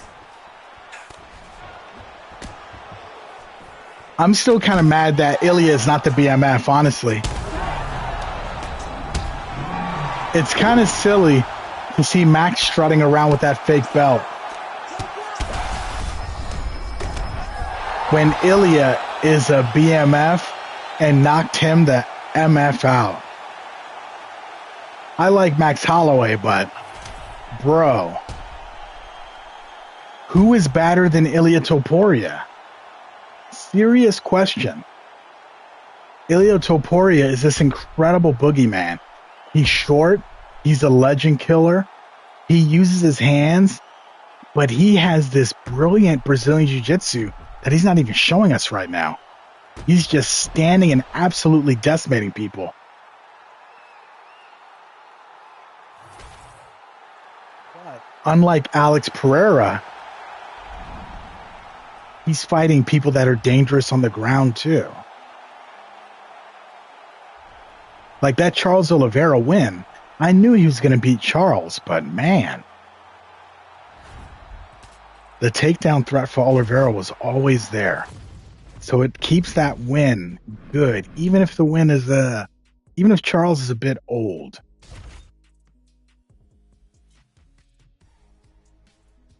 Moicano is better than Ilya? I mean, that goes without saying.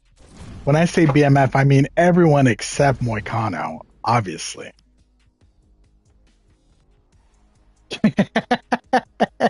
Ilya pointed at the ground and Max said, nah. Exactly. He's like, nah, fam. I am good.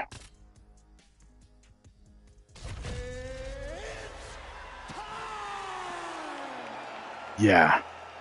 Ilya is so fun to watch. And when I say this, please let it be known, I love me some Alex Pereira. I was very excited about him, and I will continue to like his fights.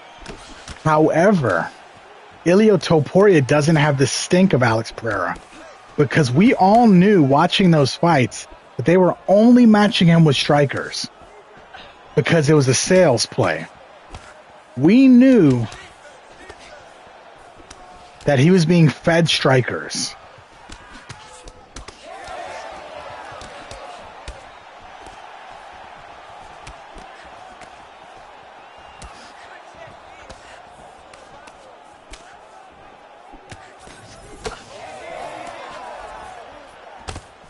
Honestly, at this point too, maybe it's time for Israel Adesanya to do the trilogy with Alex Pereira, because I'm tired of watching Israel lose.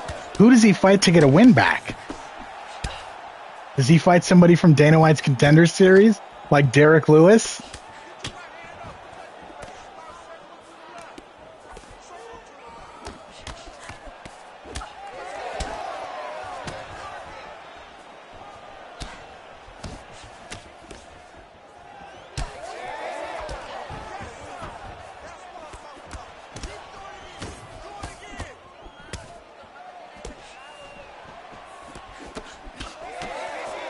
At the White House?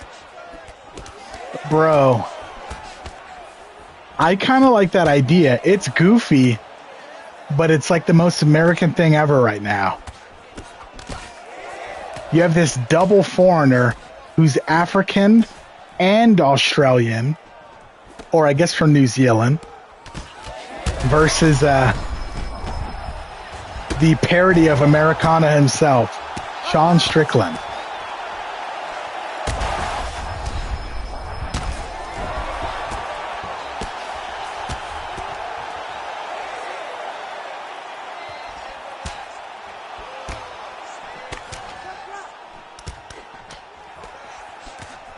It's tricky, man. I really have a hard time believing that Islam Makhachev's going to be able to handle, or more accurately, ragdoll JDM. That size difference is so big. Let's say Islam Makhachev puts on muscle and is an Adonis at 170. Does that mean he weighs 170? Or does that mean he weighs 185 and has to dehydrate down to 170?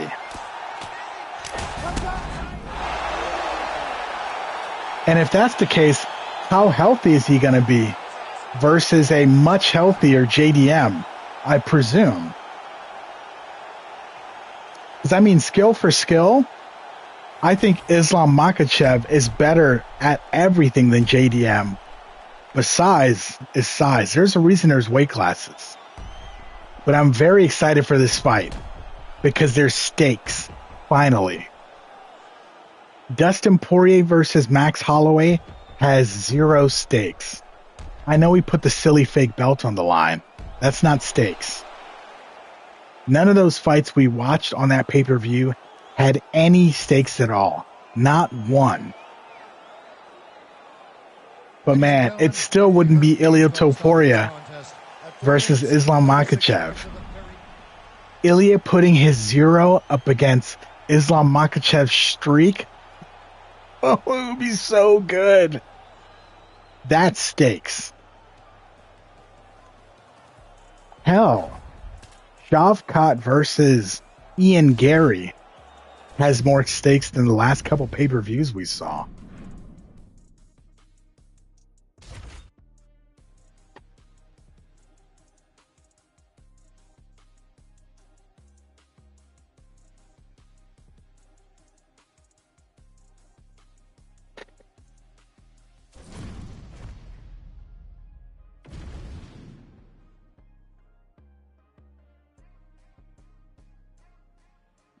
Ooh, Dricus Duplessis. Speaking of silly goose, also, we got to stop doing this. Why are there two GSPs at this weight class when he only fought Michael Bisping? And why do both of those GSPs have 5 stars? Comeback GSP should not have 5 stars. Just like Anderson Silva shouldn't be 5 stars at 205. Come on, man. Okay.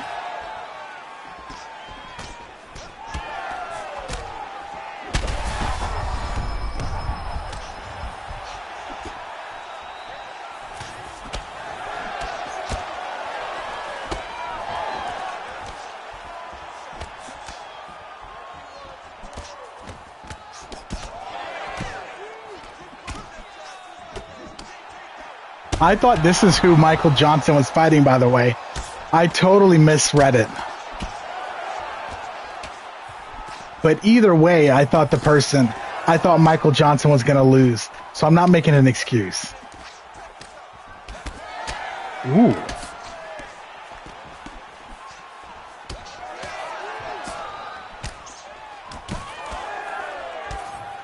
There we go. Give me them teeps, brother.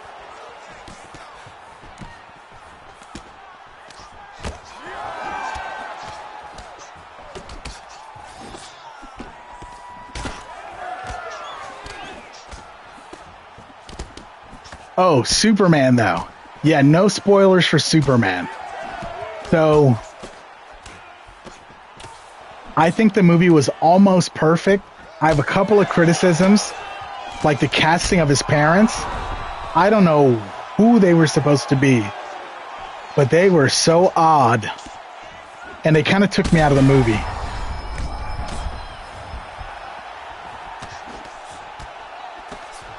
Lex Luthor was perfect. Easily the best Lex Luthor in the history of Superman movies. He was evil. Superman was such a good person.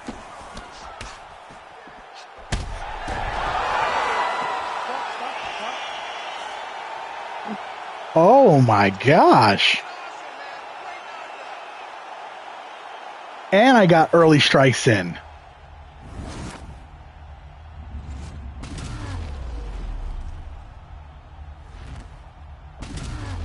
Like, Superman was visually in pain at the thought of people getting hurt. He has, like, super empathy in that movie. It's... And the amount of threats against the people... Superman and the city of Metropolis justified why Superman exists and justified having a hero that powerful and a team was necessary. It was so great. I should go see it again. What time is it? I should go see it again. And man, Mr. Terrific. Ooh. Great movie. I can't wait to see what's next. I hope they figure out how to make the rest of the DCU movies good.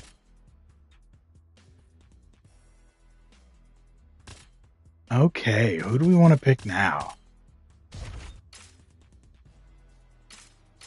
Oh, fun! Yeah, let's do that.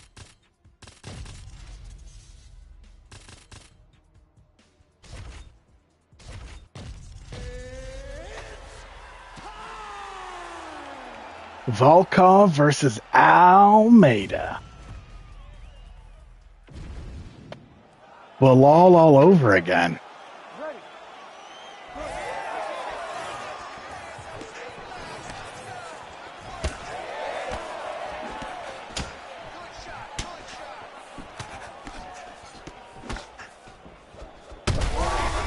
Ooh!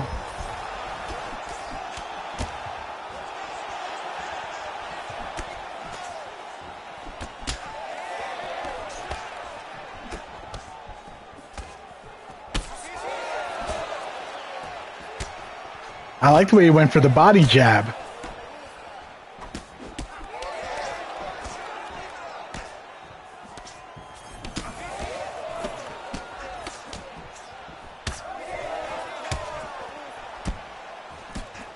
Okay.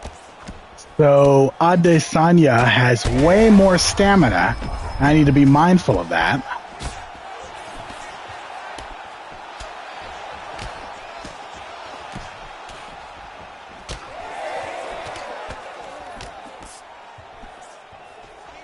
He finished Moicano, right?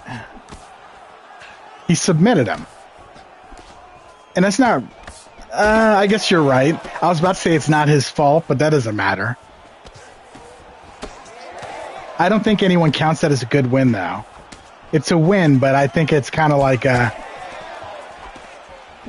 It's almost as bad as Kamaru Usman fighting Jorge Masvidal twice.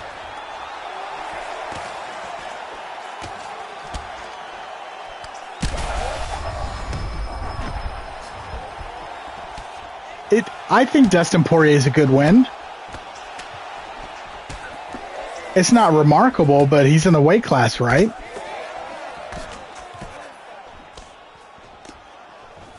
And you know what they say about champions? Daniel Cormier says, when you're champion, every opponent you fight, you're fighting the best version of them. So maybe that was the best version of Dustin the Diamond Poirier. Dustin Diamond like Screech. I just heard that.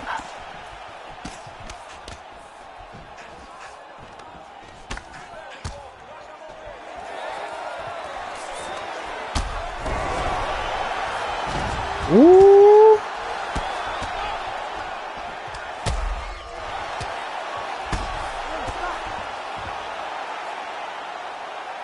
Okay.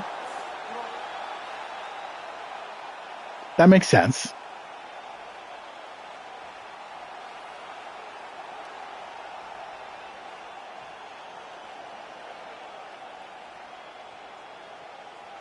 Bro, that is legendary.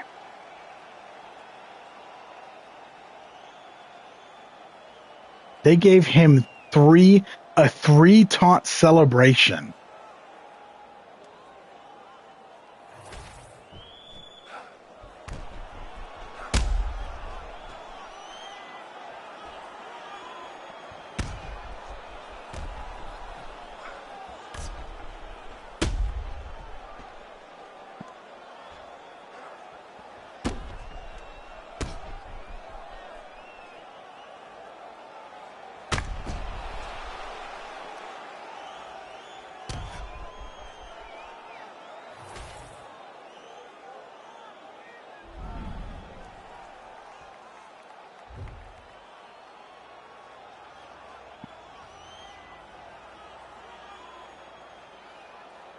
So here's a question.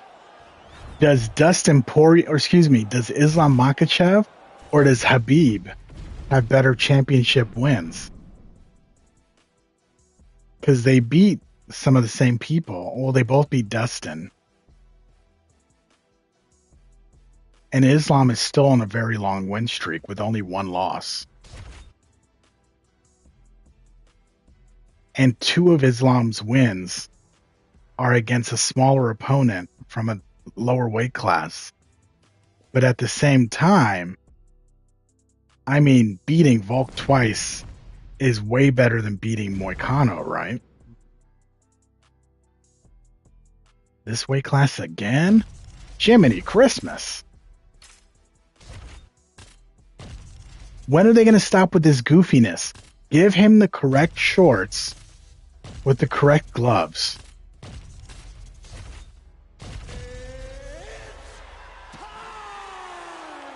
Like, you know, this is the man's shorts.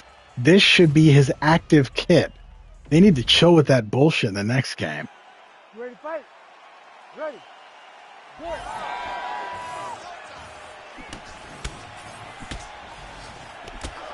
Okay, we got to have the uppercut on the ready for this animal.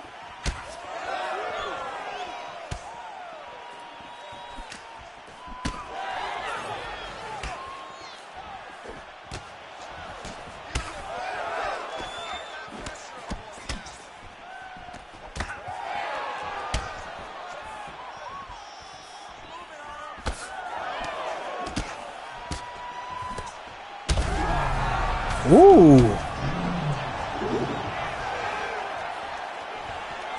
Yep, we knew it was coming.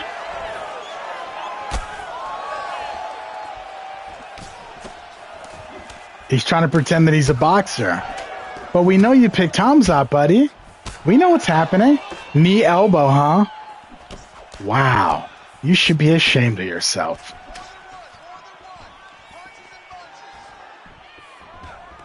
He tried to back up and lure me in for a takedown. No.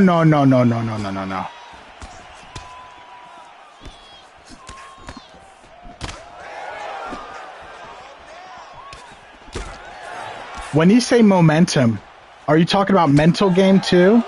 Can you describe what momentum means? Because I think I have an idea, but I'd love to hear you describe it. Get some clarification on that.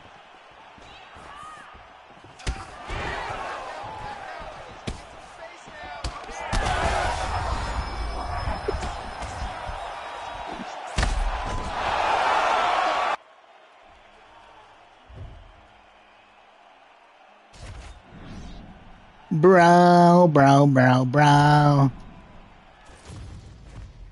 Damn, I wanted to get a screenshot from that fight too. Oh well. Man, that sloppy dude with his question mark kick. Dricus du Plessis looks like he stumbled out of a bar in South Africa until he throws that question mark kick. So beautiful.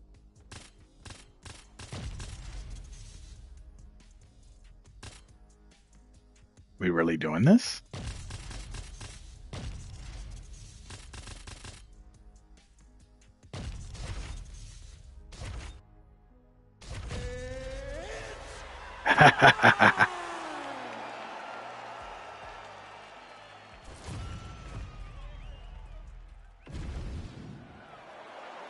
Ready to fight? Ready. Let's do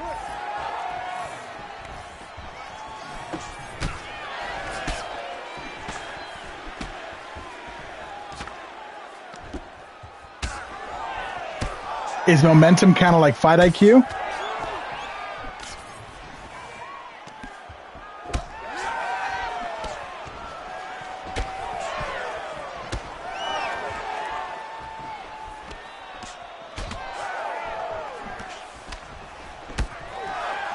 Because there's also an argument to be made that if Bilal and Leon are weak champions, this isn't something I personally believe, but I think it's an interesting argument that could be made.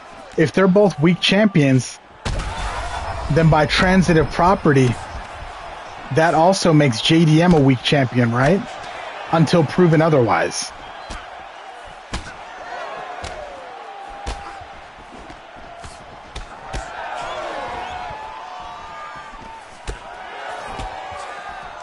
Whereas on the other hand, despite the weight difference, Islam Makhachev is a very strong champion.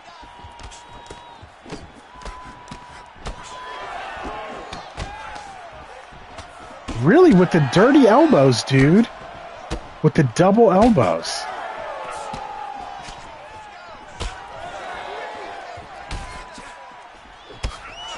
And it sucks. Gussie doesn't have a flying knee. I was really looking for that too.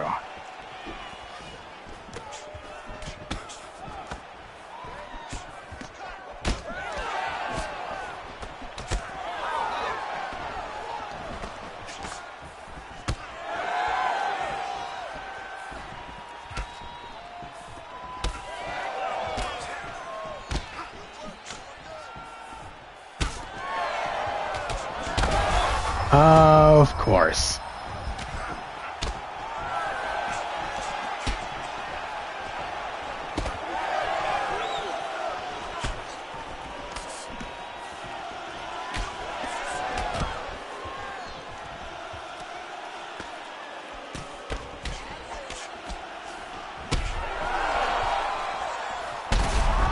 Ooh.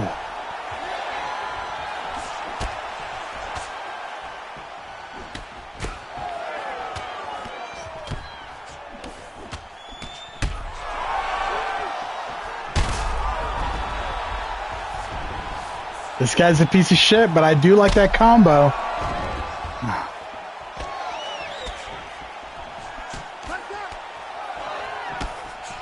I do like what he's doing with that low-high mix-up.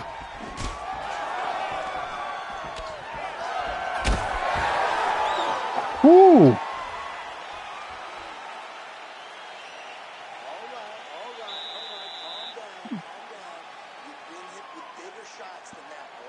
Okay, I see. So that's tricky, saying that JDM is younger and can improve more. I think that's a really interesting caveat, because that means we have not seen the best version of him, but we've already seen the best version of Islam Makhachev. But the tricky part there is that could mean that maybe we have seen the best version of JDM. You never know. But I definitely agree that we've already seen the best version of Islam Makhachev. There's no way he can get better, right? I mean, come on. You ready to fight? You ready? Do it. JDM is on an 18-fight win streak? Jeez.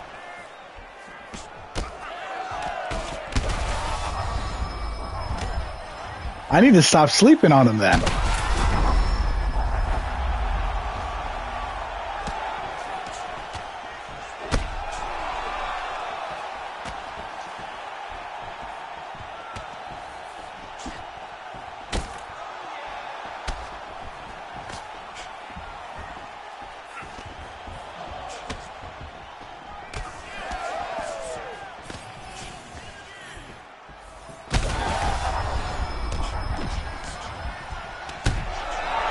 Shit!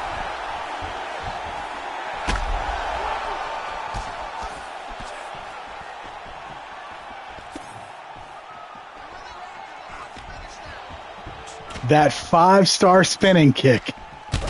Damn you, John Jones.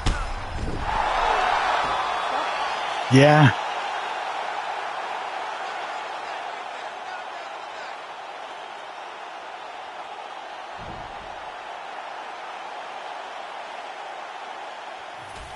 I mean, he is the GOAT.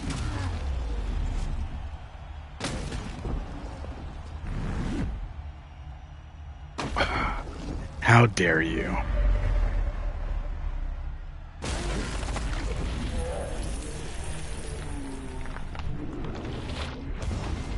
I agree. I think there's a high chance that JDM gets better. But I'm also saying there's a small chance that JDM does not get better. You never know.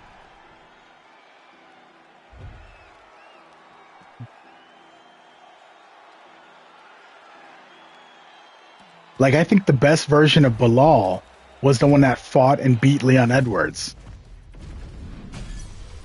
But then, unfortunately, that Bilal didn't come back to fight JDM. I don't understand. Or maybe I'm totally wrong and just JDM was that good the whole time. Maybe JDM was always better than Bilal. Even better than the Bilal that beat Leon Edwards. But I didn't see that.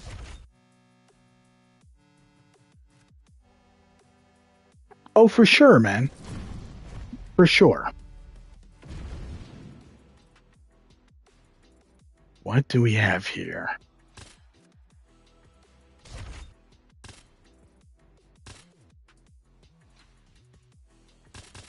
Ooh.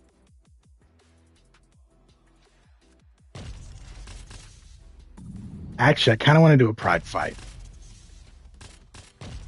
Oh, no.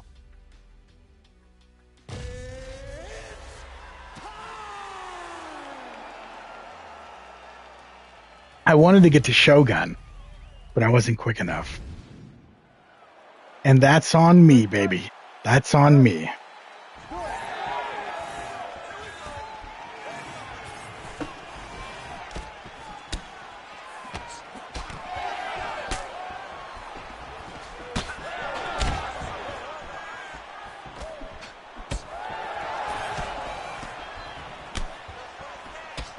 Why does this guy keep messing with my leg?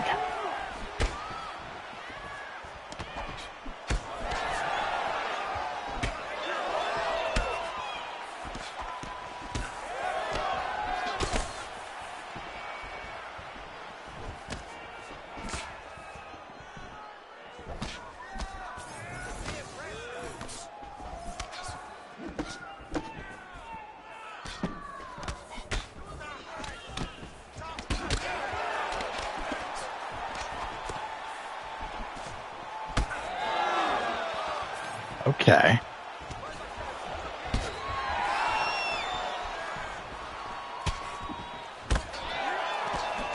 That's tricky. Whitaker or RDR? Whitaker is a former champion over in one, right? Was he a 2-division champion? Whitaker's a former, or RDR is a former champion over in one, I think 2-division maybe. Whitaker's a former UFC champion. But Whitaker's been on the downslide for a long time. But if RDR is a former champion, maybe he already peaked. So I don't know, man. I don't think that fight has stakes, but I'm excited to see it.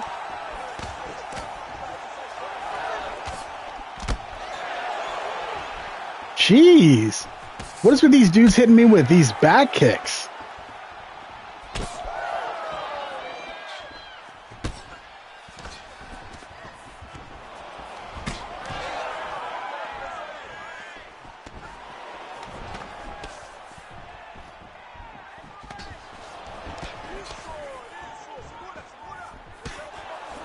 Yeah.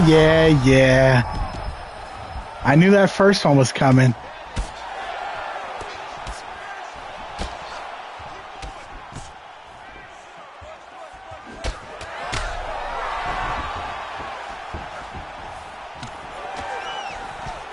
I feel like they need to make this Vanderlei Silva faster. I just don't feel his ferocity when I play with them.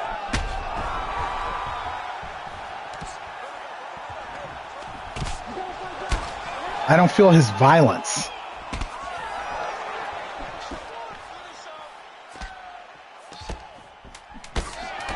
Yeah, I agree with that. Because Whitaker's not only on a losing streak, but he's on a bad one.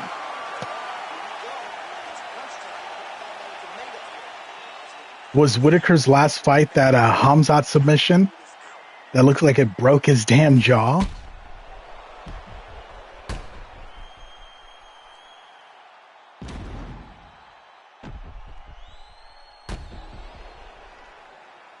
Yeah, that's brutal.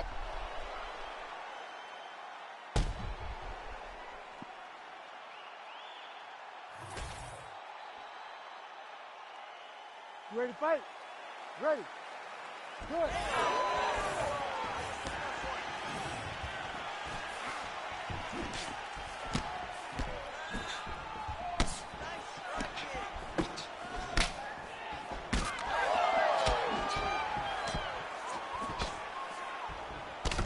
Oh, I needed that kick.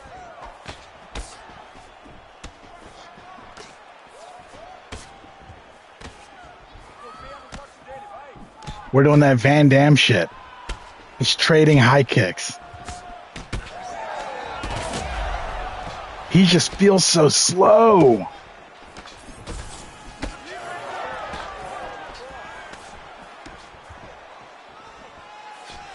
And this isn't even prime Uberim. This isn't Strikeforce Uberim.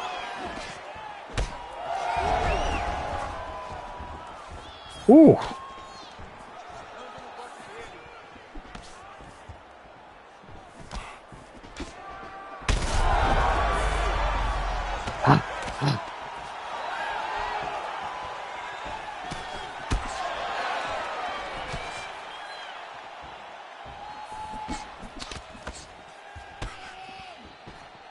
Whoops.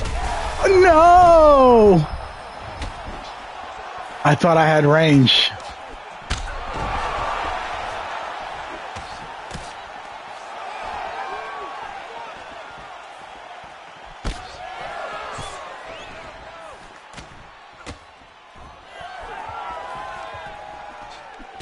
Ooh.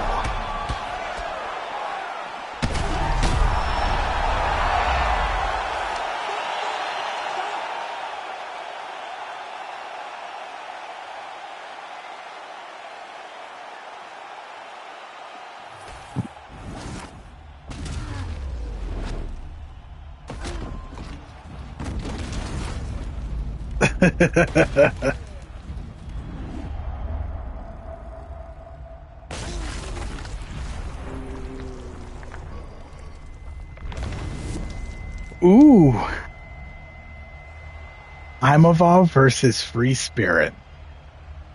That's a fight I kind of want to see.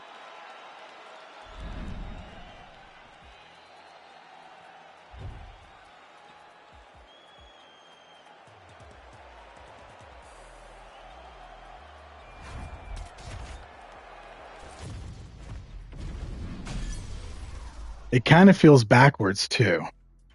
Oh, there she is. Prime Karate Hottie. Hooray. You know what's weird? They're throwing in these alter egos, and they're updating and fixing the faces, but not correcting the old models. Like this Michelle Watterson, this Karate Hottie, looks way better than the existing version in the game. Same with the Zabit.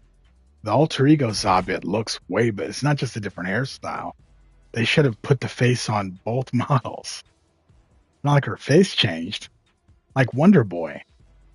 The Prime Wonder Boy alter ego has a much different face. It looks like Prime Wonder Boy is a UFC 5 model, and Standard Wonder Boy is a UFC 4 model. Oh, here we go. Robert Whittaker versus... Who was it again? How did I just forget? Oh, RDR is not in the game. No fiddlesticks.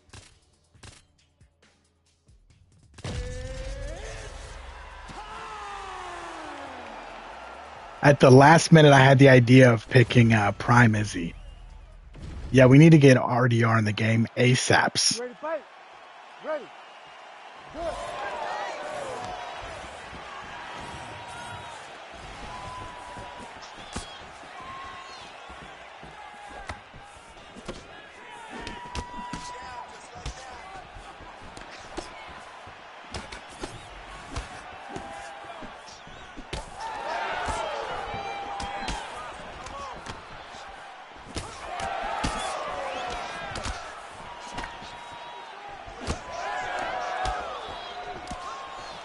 Who did Brendan Allen beat again? He just had a fight. And he cut his hair and dyed it blonde, right? Don't remember who he fought, though.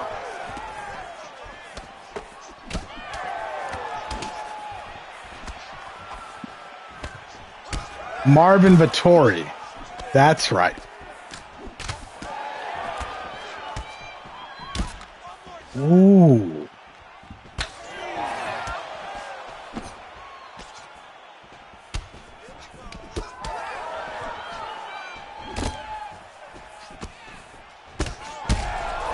There we go. What?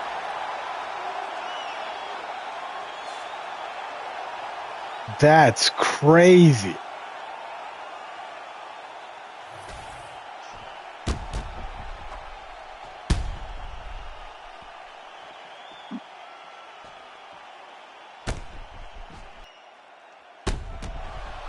I don't know what to say about that.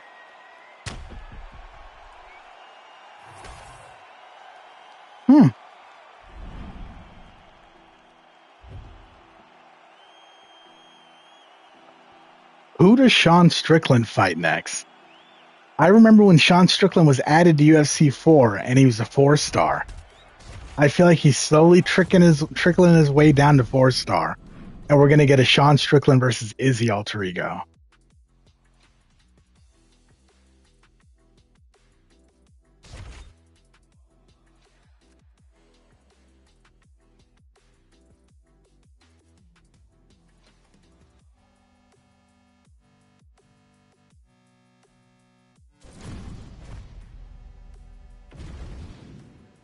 Wait, has Sean Strickland not fought Robert Whittaker?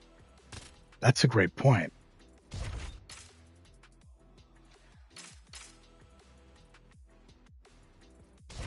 Okay, let's try our girl.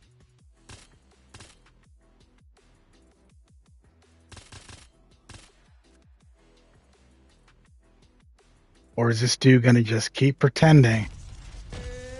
Okay, good. Yeah, that's the fight to make then. The tricky part, though, is Sean Strickland has more recently touched gold.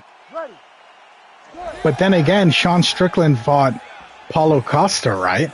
That fight didn't make sense at all. Whitaker should have happened before Paulo Costa.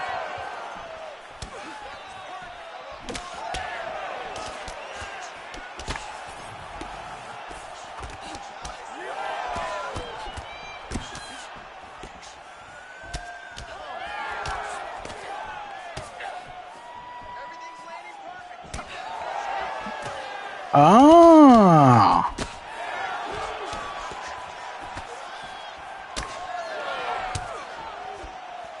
Oh, why'd I let that hit me?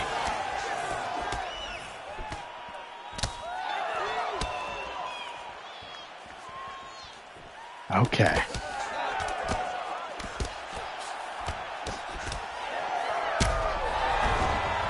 Okay.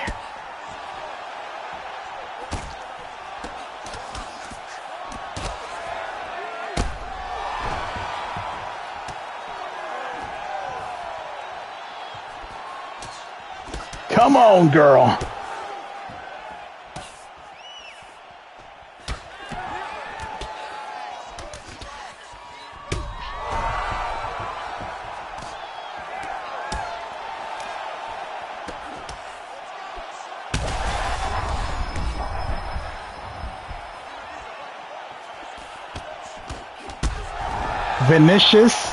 Vinicius Oliveira. That name is so Roman.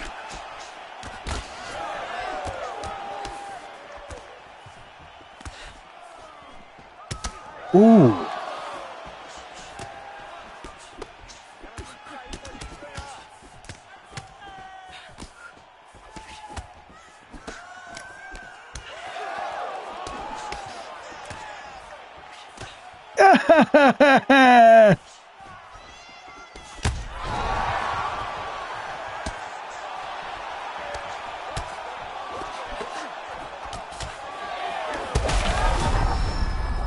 Yeah, I learned this really bad behavior. Where my gameplay became too focused on uppercuts. Rear uppercuts and hooks. I really, really need to fix that.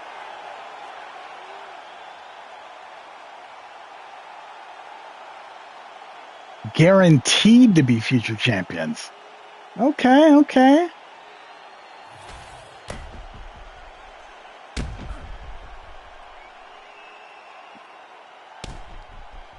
Ooh, I saw a couple of Bad Cool movies too. So the first Bad Cool movie, The Contractor, starring Chris Pine, who played Captain Kirk and Wonder Woman's boyfriend.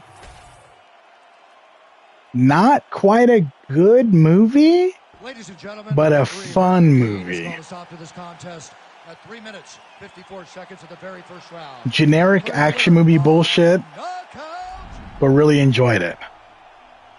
And the next one was a movie by David Ayer called The Tax Collector, starring our favorite ridiculous guy, Shia LaBeouf. Shia LaBeouf plays a white guy in California who's embedded with Latino gang culture. I guess you would call it, I don't know, maybe that's what you would call it, I don't know. But it was a ridiculous movie and fun to watch. Absolutely ridiculous.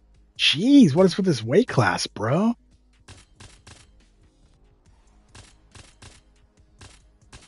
Okay, you want to pick him? Let me pick him then. Big GSB. I will pick the Anderson.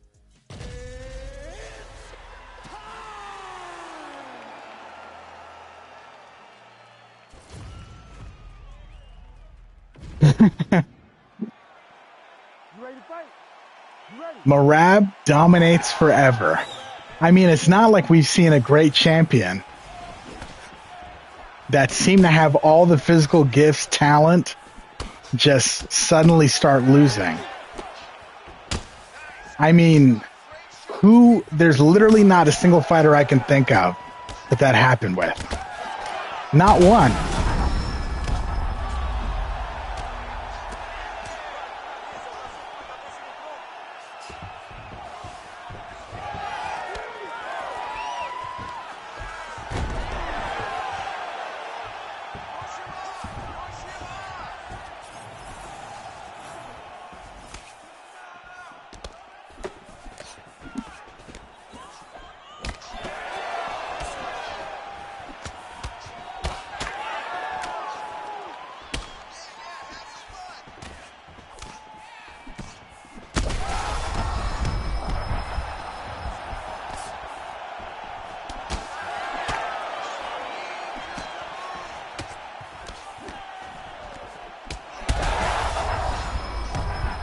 Wait a minute.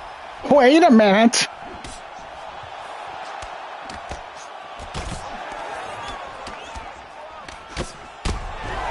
Wait a minute.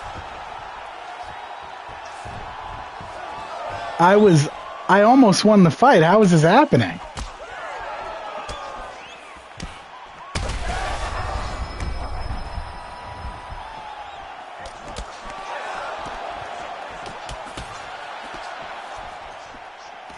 Oh my God, I was so slow. I was delayed on that hit. That could be the moment I lost the fight too.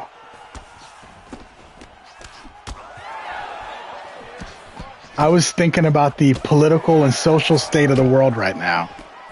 Or what is it, political and economic state of the world?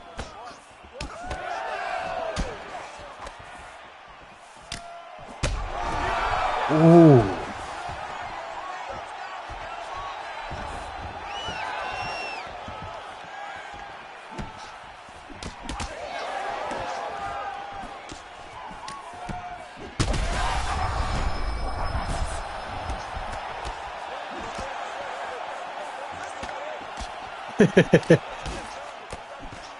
I like the way you said win and become best boxer. Like he won all those belts, then they handed him like a little trophy, like a little paper mache trophy at the end that said best boxer. Like he won his little league tournament. Oh God.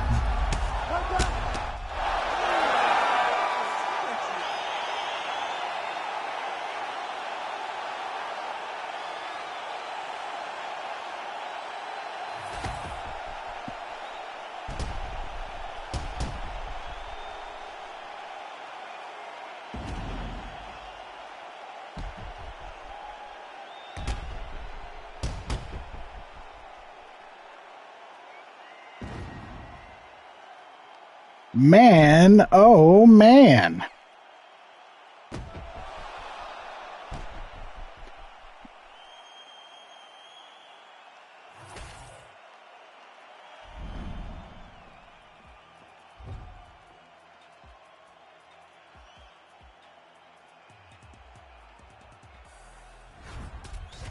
Okay, that was awkward. What weight classes are we in now?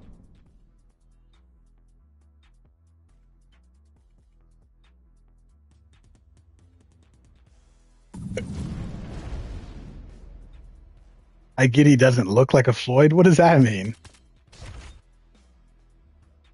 I need to get at least a couple lightweight fights in here. Yeah.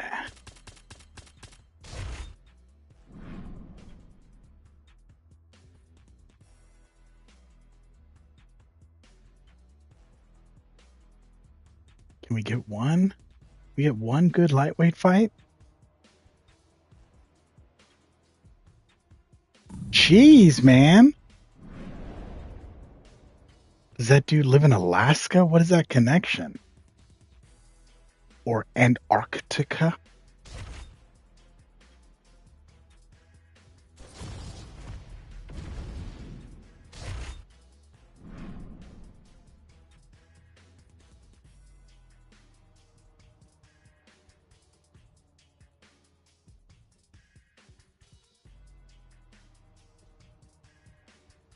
Come on, not the same guy again, please. Oh my God, these connections.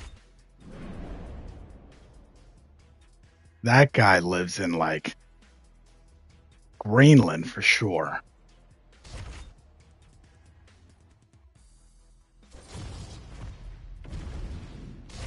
Okay. Third time's the charm. Third time is the charm.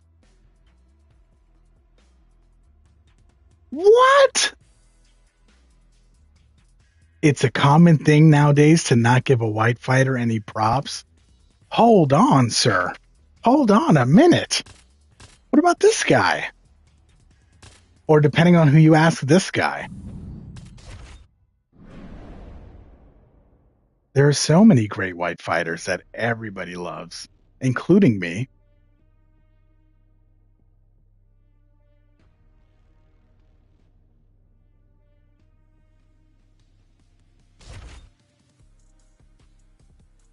I just don't know anything about Usyk, that's all.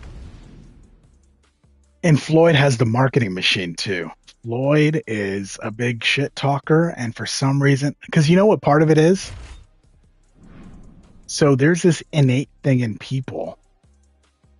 That's why they keep putting flags and skin color and culture and all this stuff into combat sports.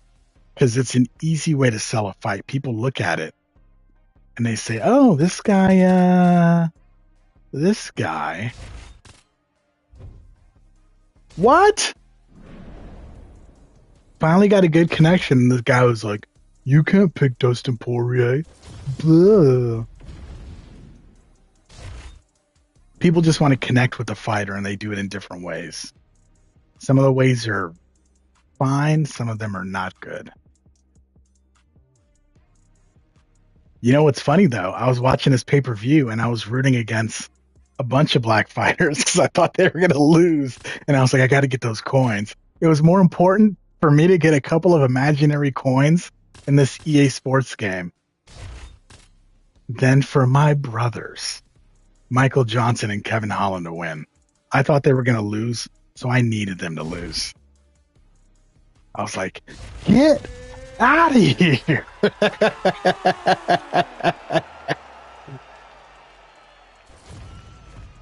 Isn't it wild how quick they put in that Dustin Poirier alter ego? You ready to fight? Ready. Quick as in he was already waiting on deck? Did this dude not know who he's playing as?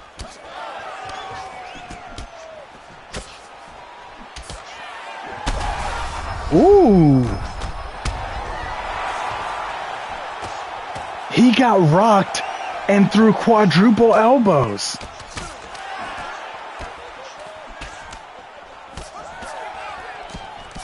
So the question is, what is prime DP?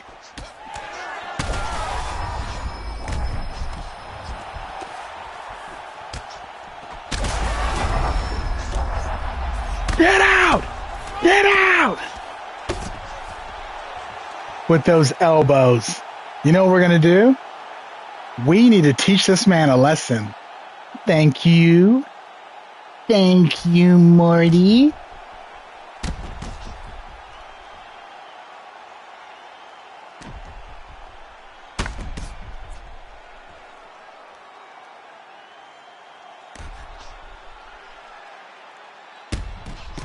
Hot sauce in my bag swag.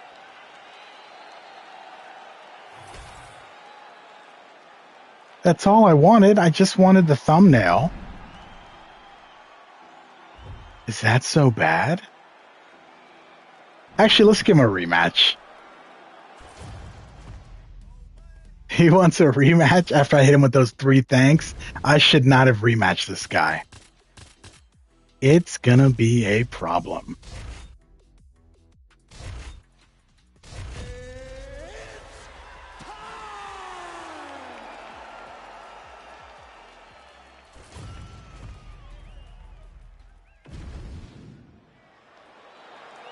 You ready to fight? Ready. Good.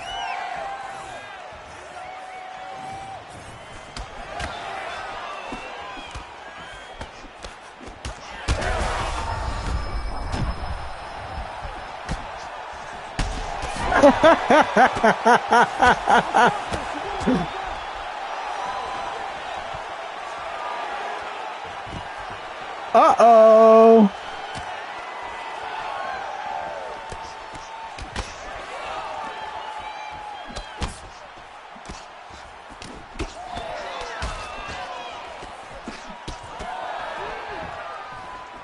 Okay, he's got a little something there.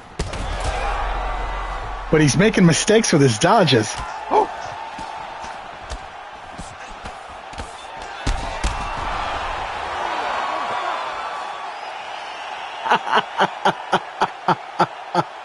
Let's go.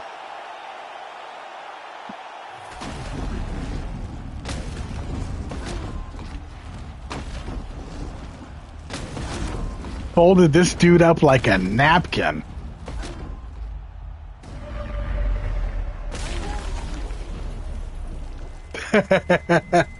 Yo, what's up, doctor? Bro, That Barbie meme picture, it's amazing. I love everything about it.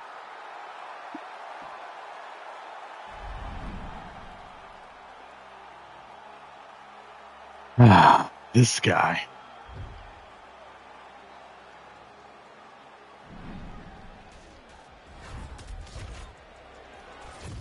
Thank you.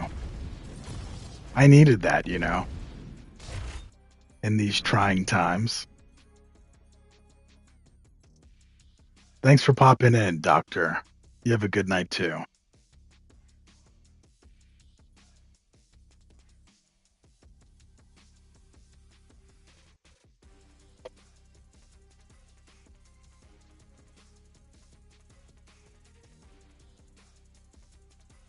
I just need to see Topuria rack up defenses anywhere. It almost makes me wonder if Topuria has, like, I don't know, man, if he just needs to get a couple more wins and he's set for life. He's not Connor. It's got to be at this point, since he's so keen on following the Connor blueprint. I wonder if he thinks that he can, Jeez. Doctor, you need to chill, man. Hopefully you're referring to a movie. That's the funnest thing. That's the most fun thing about being a small YouTuber.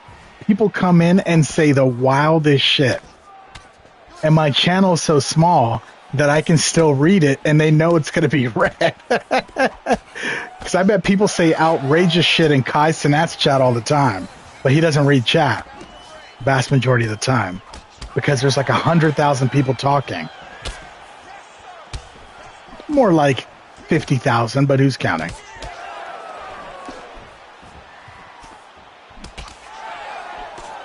We need Armand to move up to 155 to fight Ilya. Wait, never mind. Armand lives at 155. What was I thinking? Yeah, that's the only person that makes sense to fight Ilya. Who is left for him to fight at 145?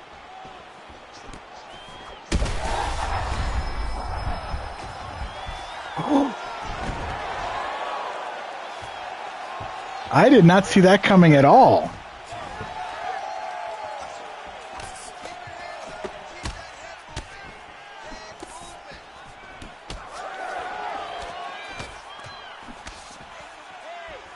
Oops.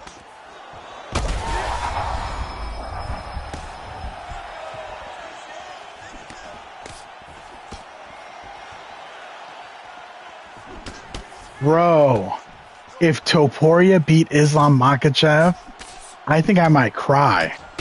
That would be so amazing to see. That's stakes. That's the biggest fight in the UFC. And it's crazy we don't get to see it. Like, Islam Makhachev has taken his time. He's John Jonesing it to put on the weight.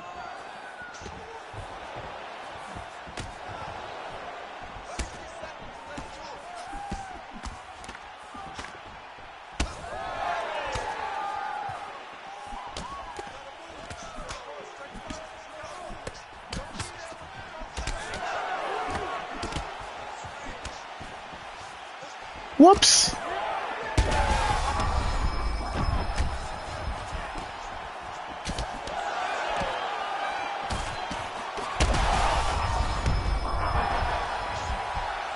Hooray! Come on, we need this.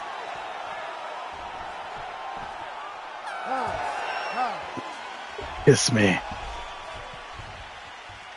You know what? I will be glad to see Poirier's shorts retire. And they need to add in his animation where he pulls his shorts up. And you can see the palest legs in the history of the universe. Good God. That dude was sunburned, man. You ready to fight? Ready. Do it.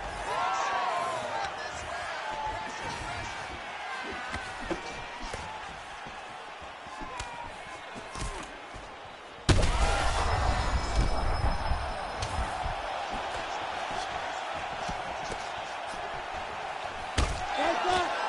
Like that.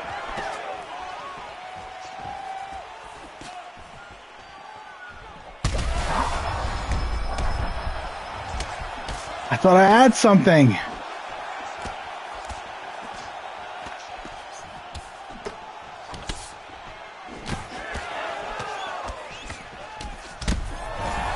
No!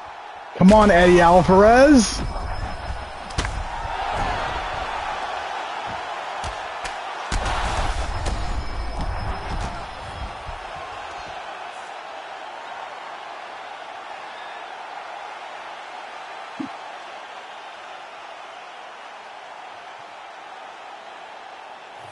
I didn't come here to get beat up by Eddie Alvarez. I mean, come on.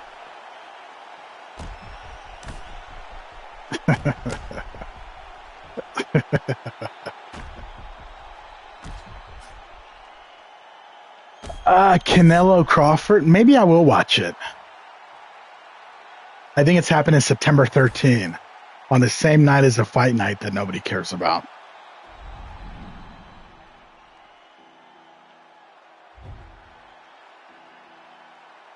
Damn, no rematch, cuz? Okay. Okay. Fine, I'm going back to ranked.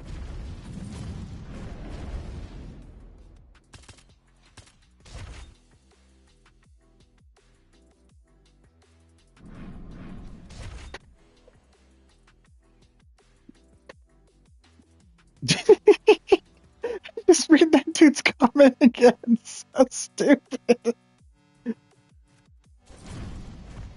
How old is Mr. Cinnamon anyway? Valentina Shevchenko. Man, that kid is gorgeous.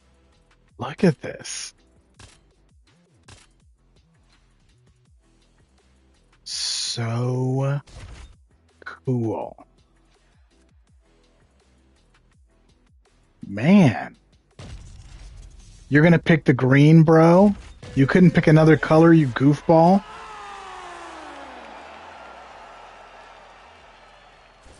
What about Triple C? Is he still around? Oh no, Triple G. Triple C is Henry Cejudo. Triple G.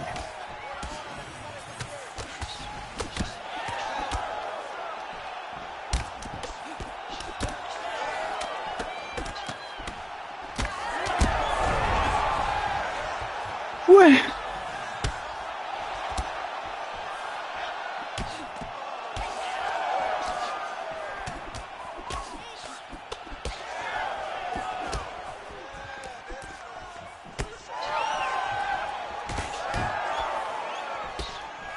Really? Double elbows, huh? That's how we're getting down now?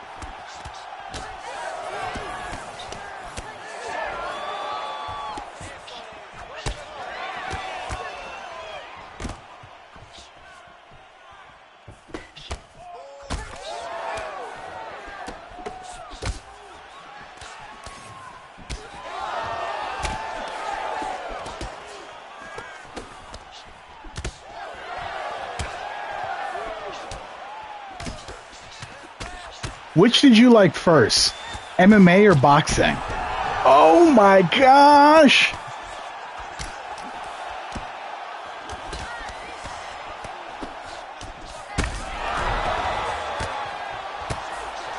Gotta look for that uppercut.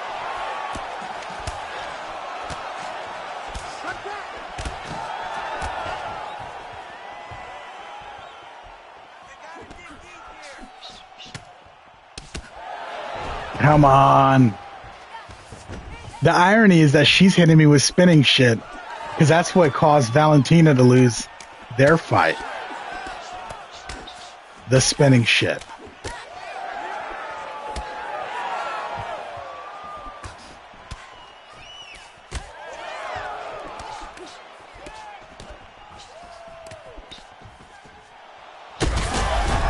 Oh my gosh.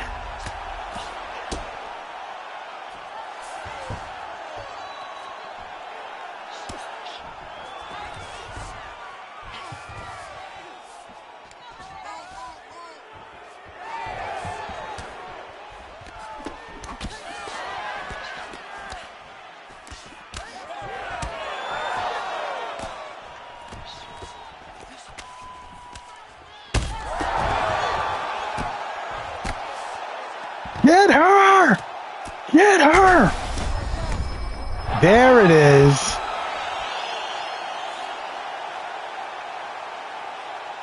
It's a shame they got rid of the nice in here. So I'm going to give myself a nice. Nice. Nice. I should hit this dude with a thanks for those double elbows, but I'm better than that. I'm a more evolved human.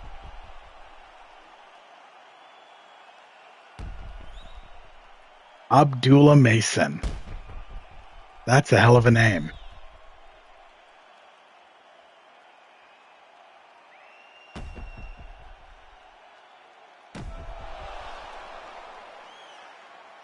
She got that long ponytail like the villain from the Kickboxer movie. What was it, Tong Po? Man, I need to watch Kickboxer again. Bloodsport is a superior film, but... And then we got the sequels with Sasha from Step by Step. You see the trailer for the new Mortal Kombat movie?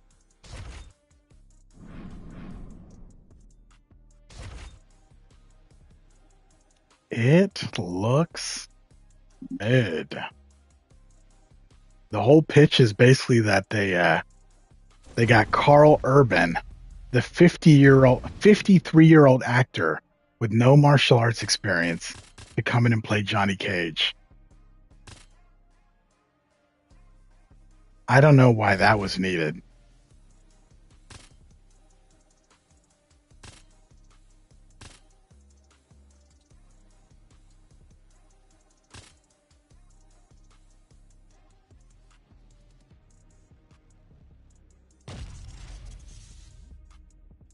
What? Why did you choose the red shorts?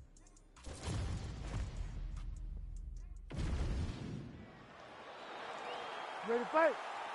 Ready. Good. This guy's a real goofball.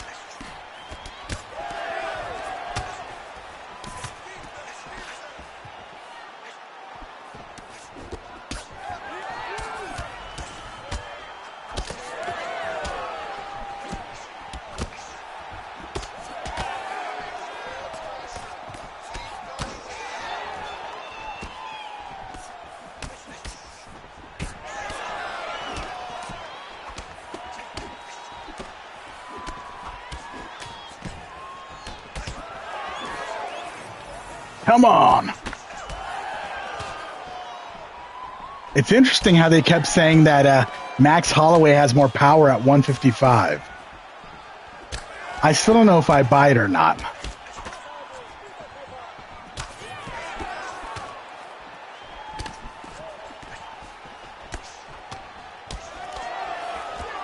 Because on one hand, the fighter is healthier and cut less weight.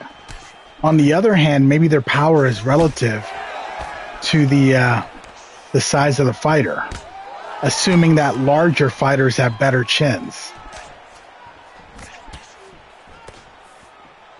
Or more accurately, larger fighters have more power.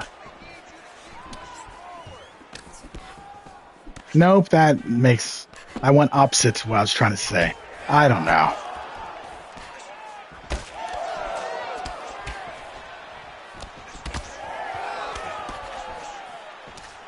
Which is kind of sad, because I think a big problem with this sport is that we see the worst versions of the fighters. We see them dehydrated until they're almost dead, and then they just eat a bunch of food to put on weight. That's stupid. They're professional athletes. They should be as healthy as possible.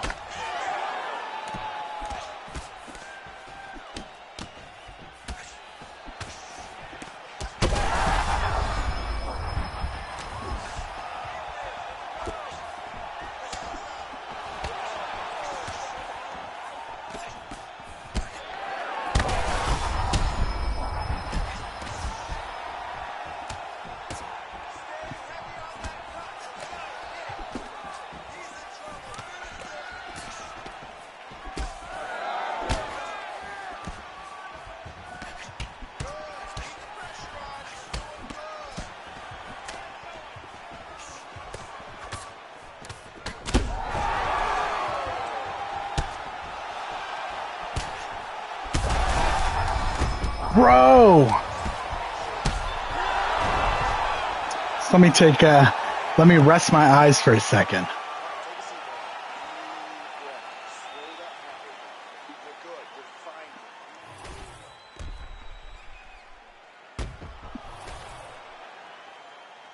But the tricky part is maybe that's the point. Maybe that's what the sport wants.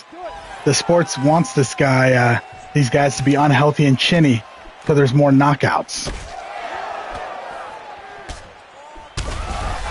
Like your conspiracy about the gloves, the golden glove or the new UFC gloves, how they had extra padding and prevented KOs, which the sport doesn't want.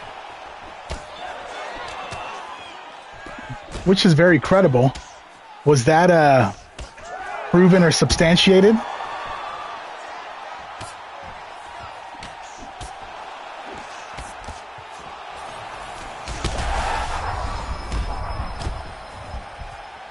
What is happening?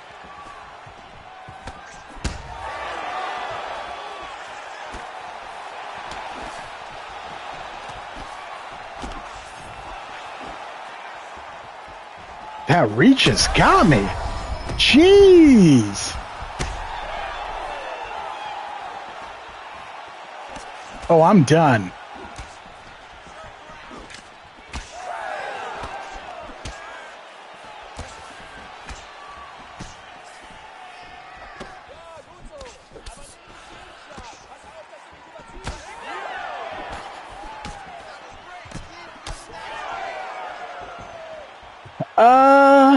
I don't know anything about Canelo or Crawford, so I assume Canelo wins because Mr. Cinnamon's a bigger name.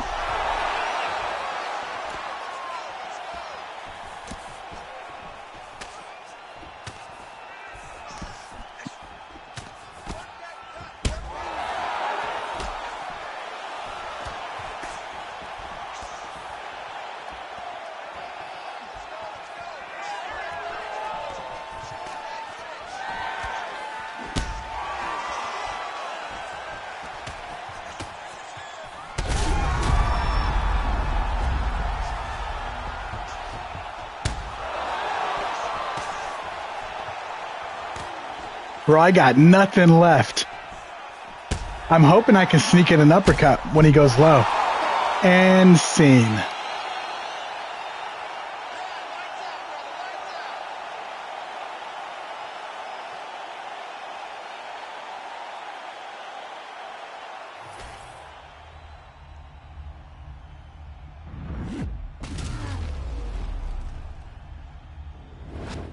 Hey, what's up, MMA fanatics? Do I think Max beats Charles Oliveira? Actually, that's a good question. Have they ever fought?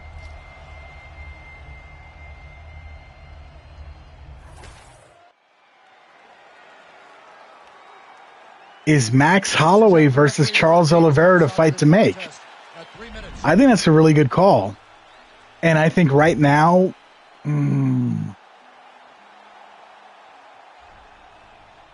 I think Max Holloway beats Charles right now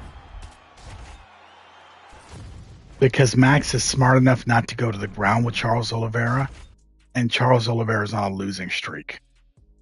So I think the added confidence Max got from this W and the advanced age of Charles Oliveira in fighter years, I think Max takes it.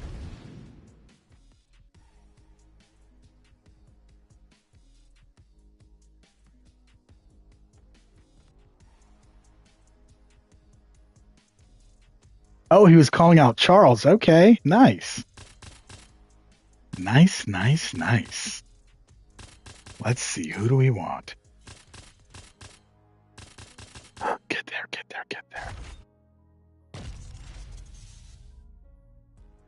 Yeah. Charles is tricky, man. Like, he lost to Armand, beat Chandler, and then lost to Ilya. So the Charles Oliveira win streak is over. Why is everybody picking the wrong shorts? So the Charles Oliveira win streak is over. But on the other hand, in fighter years, Max Holloway is almost as old as Charles Oliveira.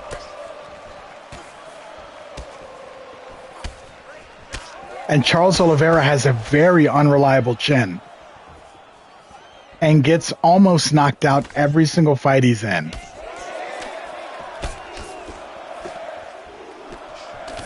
I was just about to say something about that. People are giving Charles credit because they feel like Oliveira, if he had a 5-rounder, he would have beat Armand by submission. I don't know how I feel about that. It was hard to watch Oliveira lose to Armand.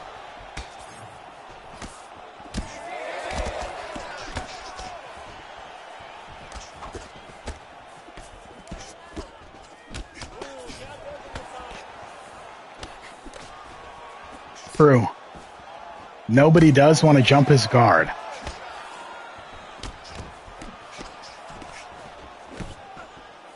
Wait a minute. I just thought about that. Islam Makhachev beat Charles Oliveira, took his belt, and then Charles Oliveira went up a weight? So what's his track record like in lightweight?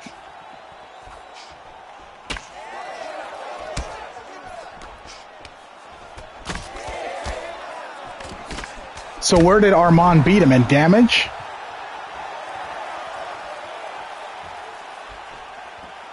It's kind of funny to see that tricky balance with the UFC, right? Because the UFC started as a Gracie Jiu-Jitsu commercial with hand-picked fighters or hand-picked opponents. But now the rule set has more anti-grappling than ever. Oh shit, my bad. I don't even know what I'm thinking about. I'm getting confused because everybody keeps moving weight classes. Thank you, gentlemen. Thank you.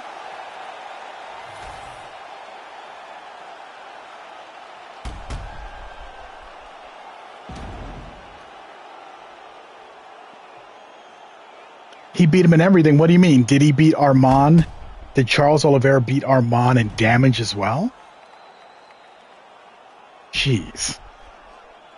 What is going on with me? Every time I pick Jose Aldo online, I lose. He's a goat. I don't understand. But at least I lost to Ilya. I can stomach that. And I'm always picking Prime Oliveira. Excuse me, Prime Aldo.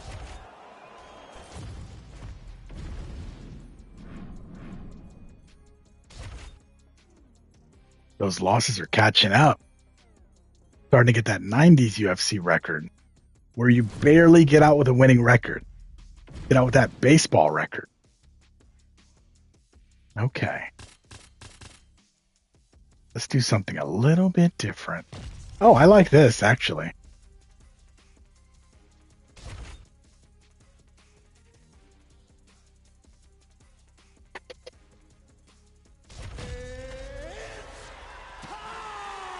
Ilya Max is the fight to remake. Max lost because he threw a poorly timed spinning kick. You ready to fight? Ready. Whoa! That's interesting. That's another fun thing I like about MMA fans. It's almost like a knockout doesn't count as a win sometimes. Like sometimes people like to give more weight to a decision than a KO. Because you can dominate. You can be dominant winning a fight and then get knocked out. So it can have the appearance of a fluke.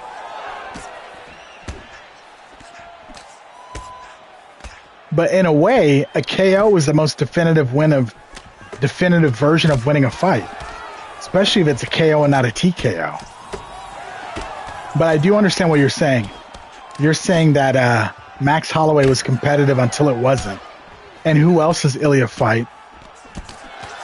And Max Holloway has the juice.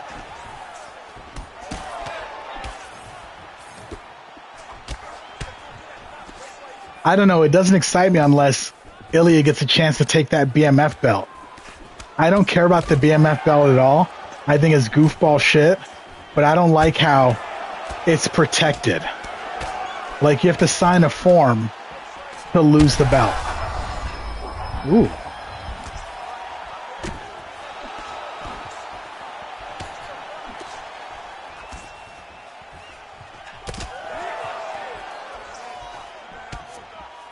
When's the last time Ilya went to a decision? Have we seen his cardio? And I definitely don't think we've seen him go to an elite decision against a cardio monster.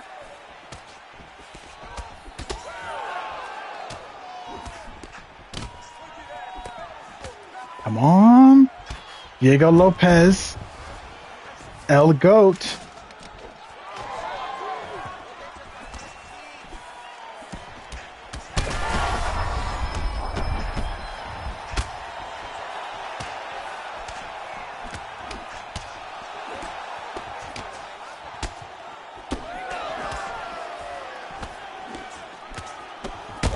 Come on. Ooh.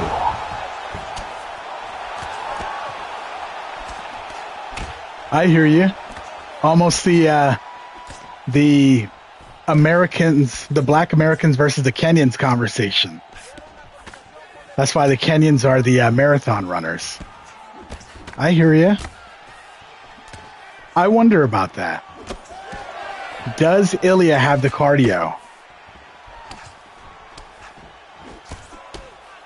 I guess it's possible he's not capable of the cardio.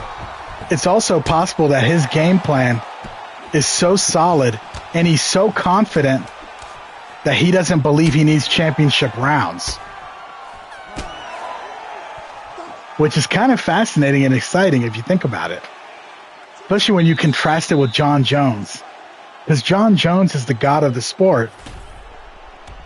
But his game plan is designed around championship rounds. Pretty much since he's been champion. That's why we have so many sad decision moments. Because he fights smart. He fights to win, even a win usually means a decision. How long ago was the Josh Emmett fight? And did Josh Emmett test Ilya's chin?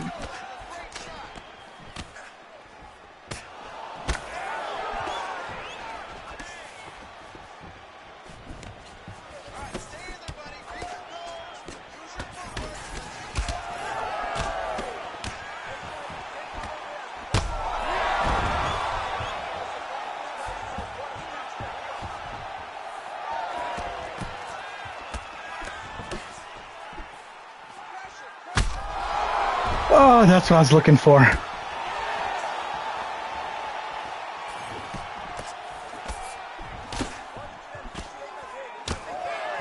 That's what I wanted. How dare you, sir?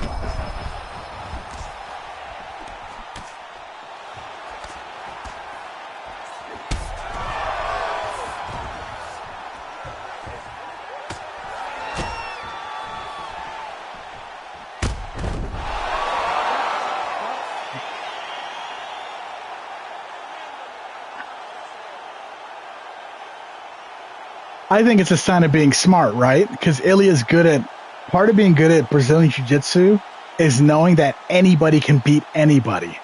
Because you spend so much time tapping, right? So Ilya running out of that heel hook is smart.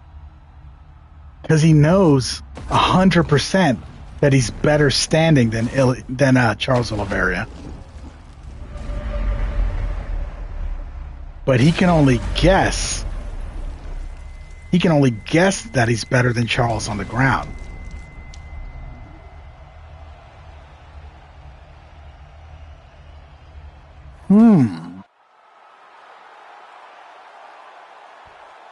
Ladies and gentlemen, referee Herb Dean has called a stop to this contest at 2 minutes, 10 seconds. Oh, he dropped him. Okay. Declaring the winner by... Was it a full knockdown or was it a stumble?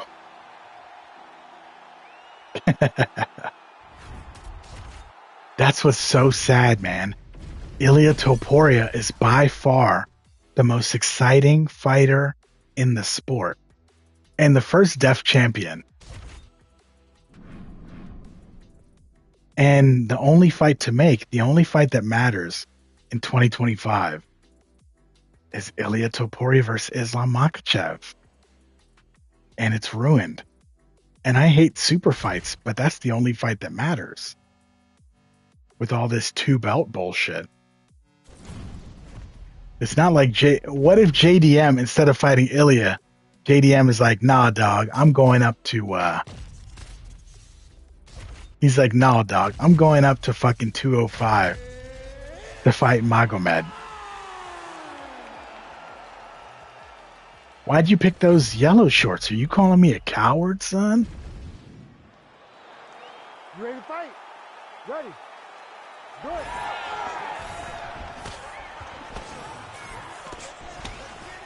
No glove touch, huh? And I thought I was the cheater.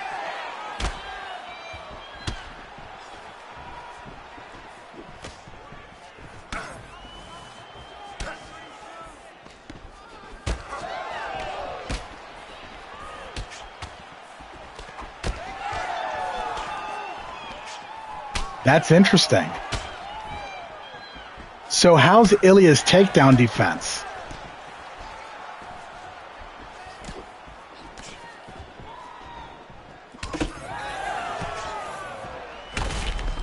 Ruffy beats him. Wow. So I do want to see Ilia beat up Paddy, but it could be a star-making turn for him, for Paddy.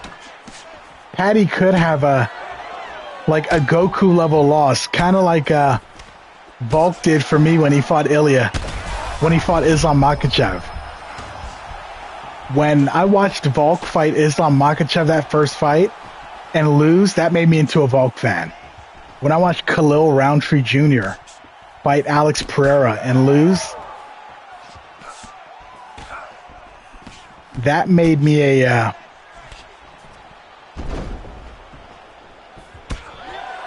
Wait.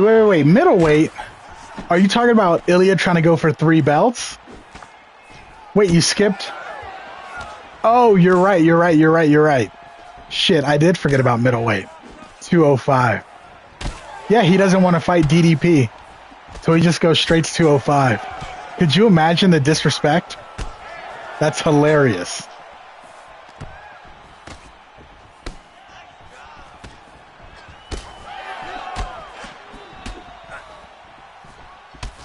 Come on.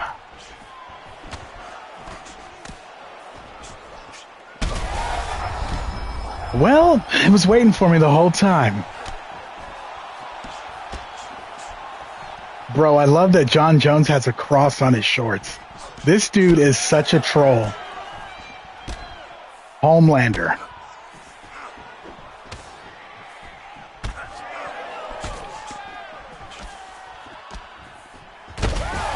There it is.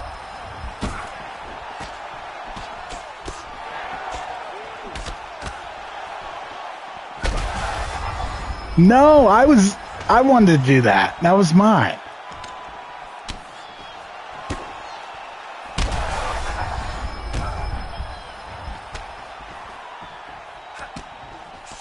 Jake Paul did a face-off with Usyk.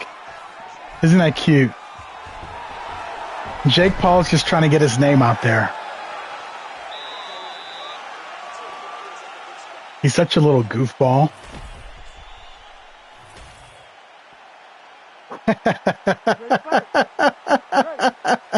So Jake Paul fights Usyk. Who do you root for? The greatest boxer of all time or the best boxer of all time?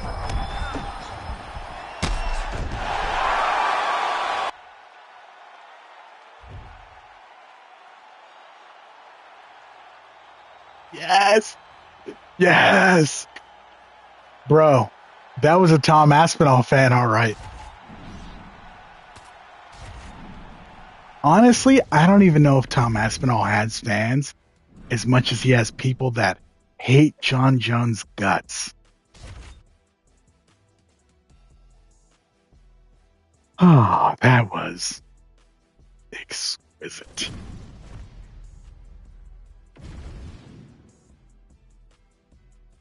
Okay, so who do we pick this time? Let's pick our boy, the Def Champion.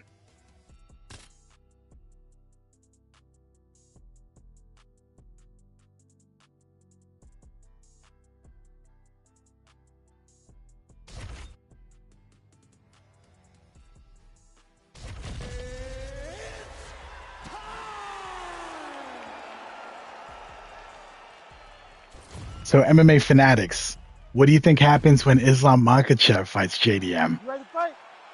Ready. Good.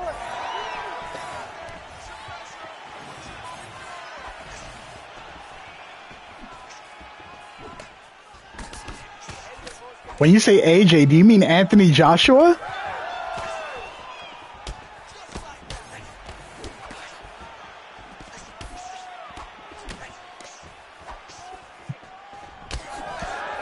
Alex Pereira.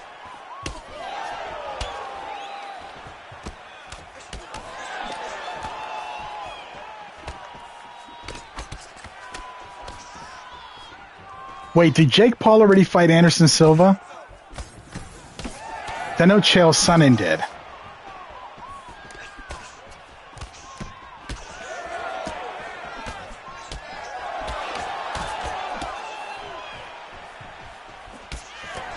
Sheesh.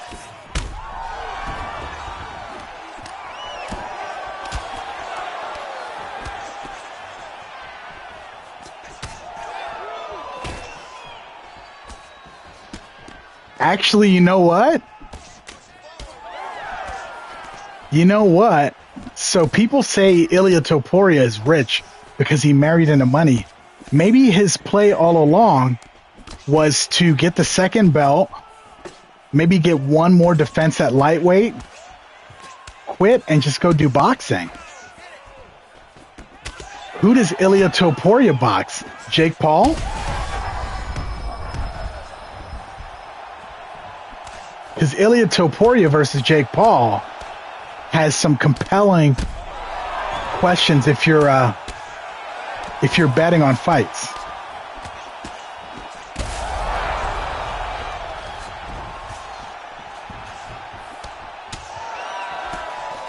I'll tell you when I had enough, Topuria.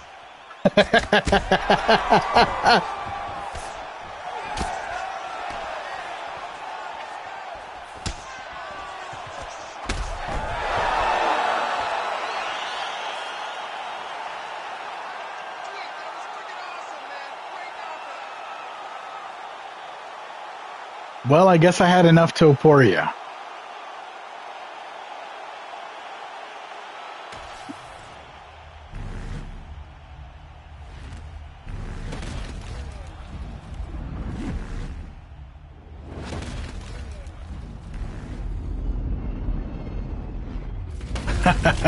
Jeez. Jeez.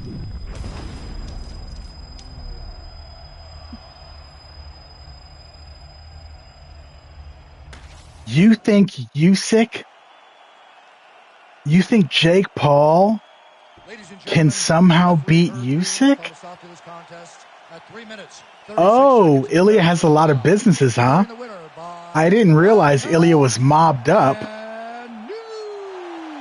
Undisputed UFC featherweight champion of the world, the notorious. See, he's clearly not too small. Bruce Buffer just said Connor's the heavyweight champion. Heavyweight champion. Jeez, man.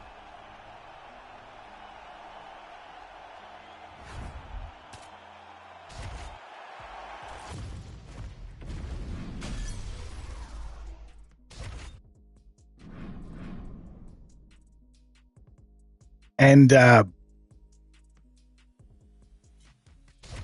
so Jake Paul doesn't have any exhibitions, does he? All of his fights count as pro fights, right?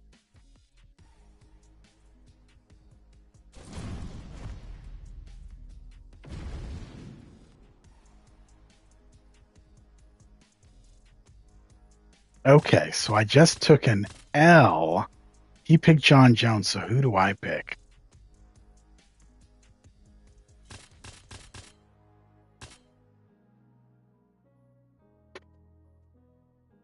Oh, you know what? Let's do Prime Stipe. We finally got a 5-star Stipe. How crazy! Why would that take so long? So Poirier's father is also rich. Nice. So he's basically he's a nobleman. He's Count Poirier, the aristocrat. He's knighted. Bro, look at Stipe's face in this model.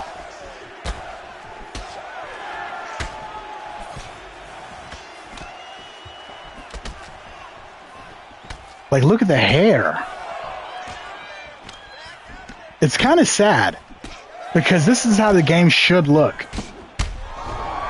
Like, John Jones obviously has the goated model. They put the dude's imperfections on his skin and scars in the game.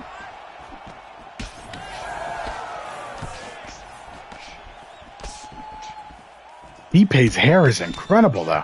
Okay, I need to get in close. Use my boxing.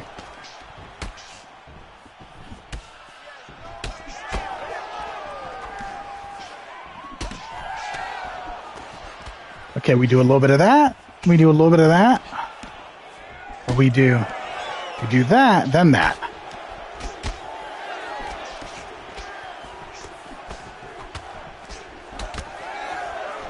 Well, his fights count as pro fights, even though he's a goofball.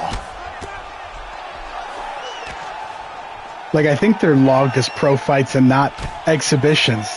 For example, when Floyd Mayweather fought that dude in Japan, that was an exhibition.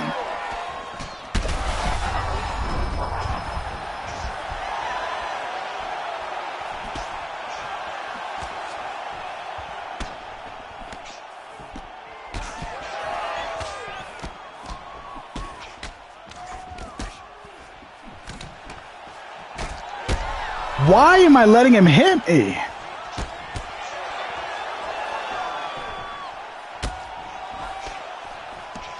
I don't even have the alter ego for the Stipe that lost to John Jones. That's the one alter ego I don't have. And I think it was free. But there's no way in hell I'm going to pay for that. Just to be a completionist.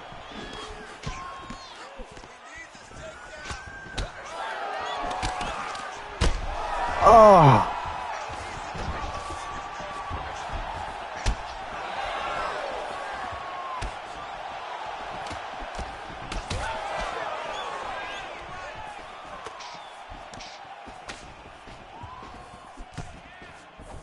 Yeah, their box are enough just to get people to watch it.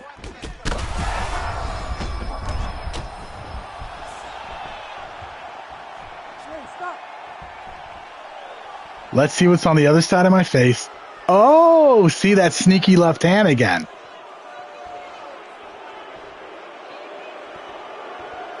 Are they going to give it to me? Oh, of course.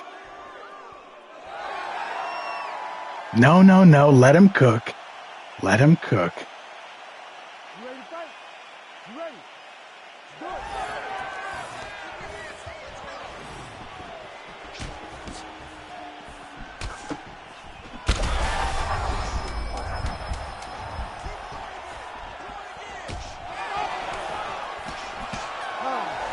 Oh. Let's get back out here and work on that cut. Wait, what? There's a lot of blood. If Jake Paul beats Anthony Joshua, that would be crazy.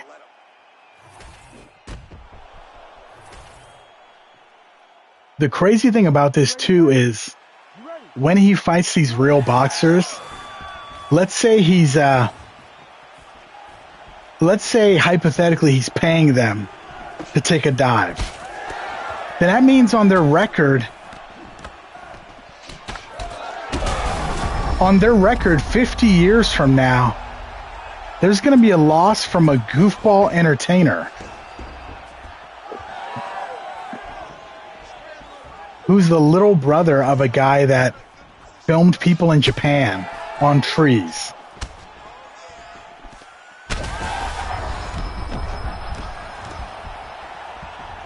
Good thing this guy's not smart enough to throw a kick at my head. He's trying to do the Tito Ortiz play and it's working. Beat me at my own game. Shit!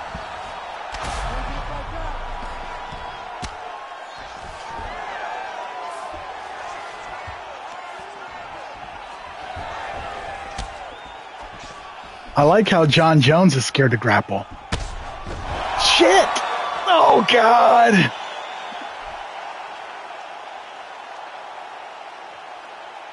I don't know why I thought I was going to win this one. He was wasting me.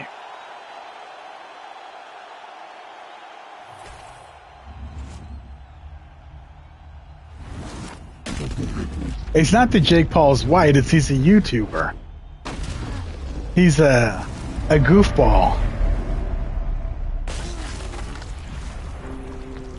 Look how good that Stipe model looks. That hair.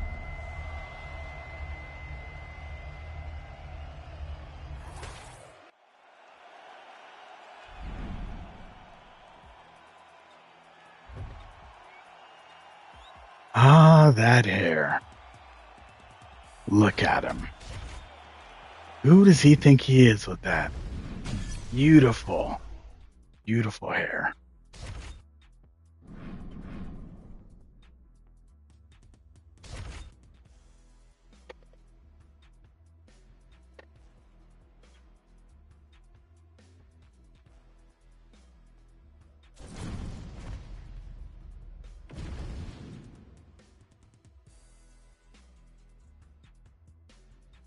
Oh, girl fight, really?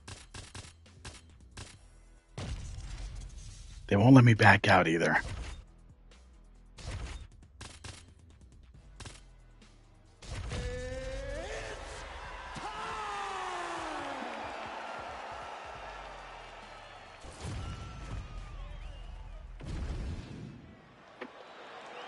You ready to fight? Ready. Good. It is kind of wild that Jake Paul hasn't managed to lose to anybody else. And the loss is almost smarter because it kind of clears up the question of whether or not the fights are fixed. It's kind of wild, though, that people really thought that a fight has to be fixed for him to beat like a 60-year-old Mike Tyson. Like, what? Like, the 1980s were a long time ago.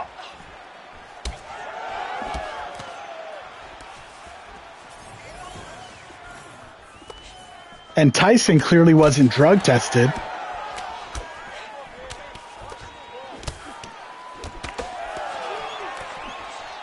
Ooh. Uh-oh. Yeah, it was dumb to introduce kicks. She's way better at kicks than me, right? I'm curious what happens.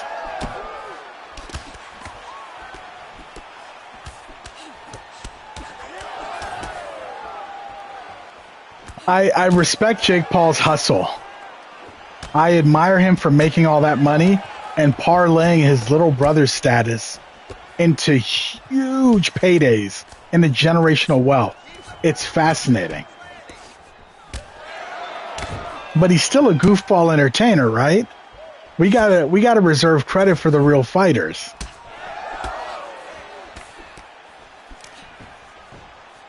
The real fighters who didn't come from money, like Ilia Topuria, you know what I mean? Who came from nothing. You know, Ilia Topuria's family only had a 100-foot yacht? Like, who would want to live like that? They only vacation on the Champs-Élysées twice a year. They didn't even summer in Greece every single summer. They lived in absolute squalor. And that is who you want to root for.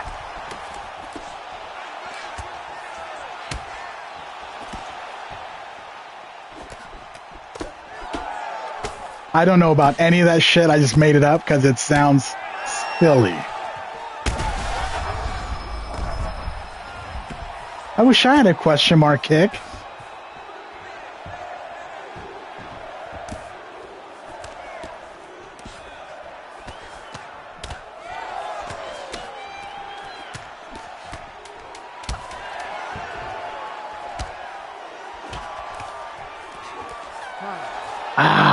Want another body kick in there.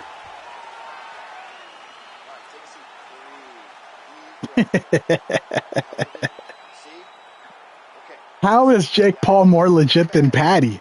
Patty's in there, in the dirt. You ready to fight? Ready. Good.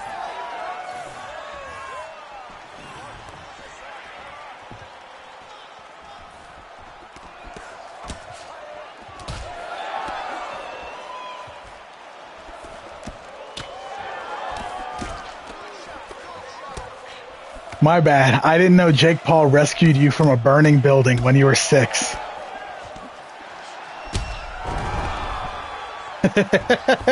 That would be crazy if Jake Paul actually wasn't a shithead, if he was like a real life Batman.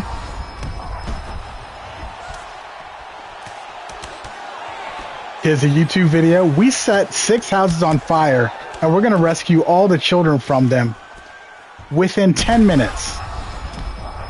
Or they get a new Xbox. That would actually be a fire video.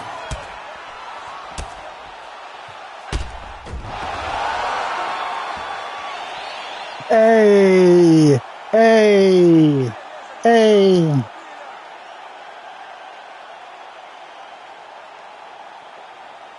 No, I agree. I admire that about him.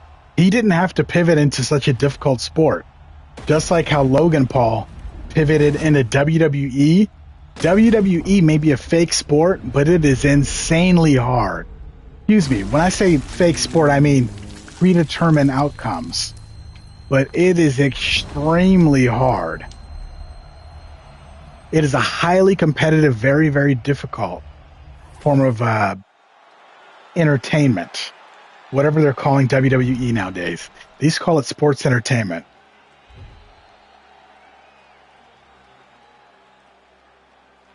Yeah, the Paul brothers, they're some tough dudes, man.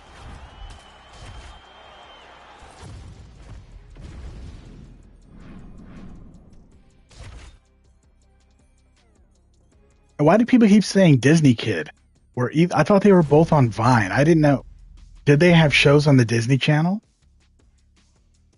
Oh my God, another girl fight? For Pete's sakes, man. For Pete's sakes, man.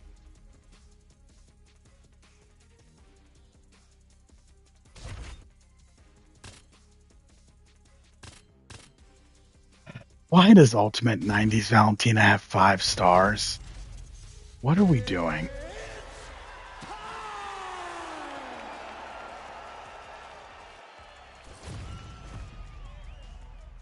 Is that a typo or is that really the name of the show? Bizardvark? Because that's amazing.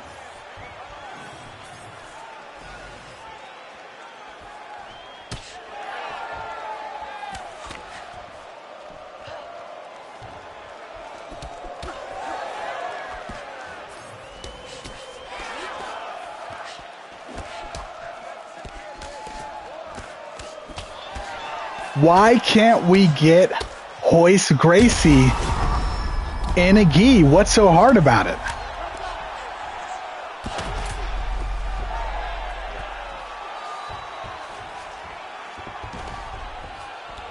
We can put gis on every other fighter in the damn game.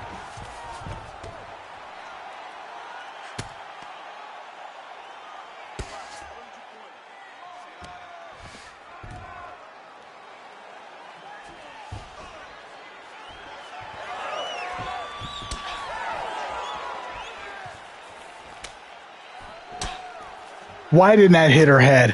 What is happening?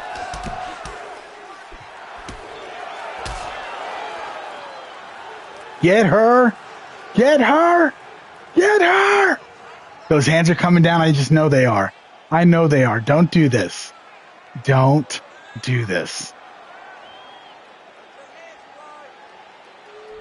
Don't you dare.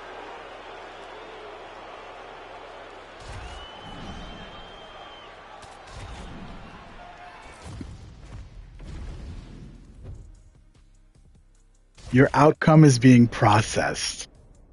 Okay, buddy. Okay. Yeah, what does that even mean, a prime Amanda Nunes? Like, that's what's tricky, because she retired as a 5-star fighter, right? Does that mean the fight right before she lost to Juliana Pena? Or is that when she beat Cyborg? Oh. Get me out of the women's bantamweight division. Stop making me do those fights.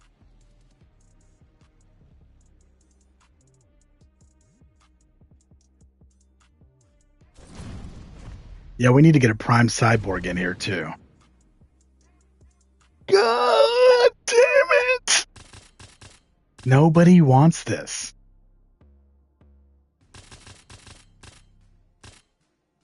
Hey, what up, Shouty? Look at this girl. Mm, mm, mm, mm, mm.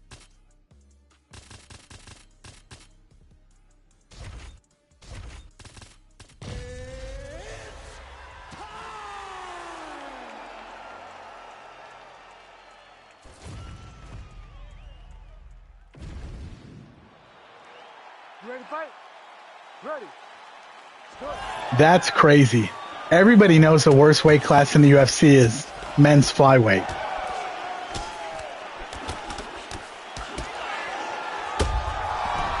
Just kidding, just kidding.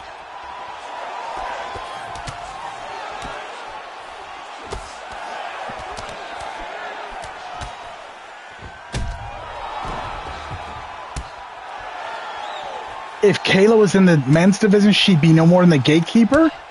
She'd get cut. If Kayla was in the men's division, she would lose 3 in a row and get cut. Unless ESPN really wanted, like, her there. And she would go 0-10 before retiring. Or maybe there'd be a religious fighter like John Jones who doesn't want to fight a woman out of principle. Oh, he just went there. I had to do the snap, though, and it cost me everything. Oh, man. Oh, man. Why aren't you letting me out?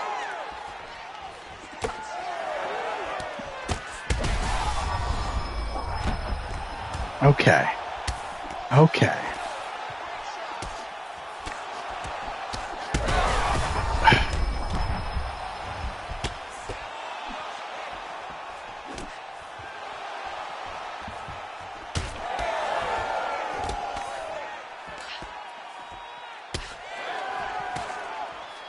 Why are you letting me get these free shots like you're Anderson Silva? Uh-oh, that's why.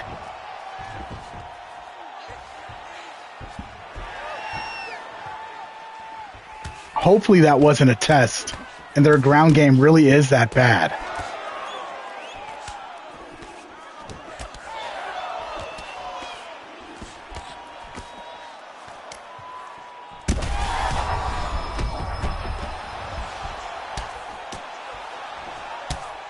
Why'd I let that hit me?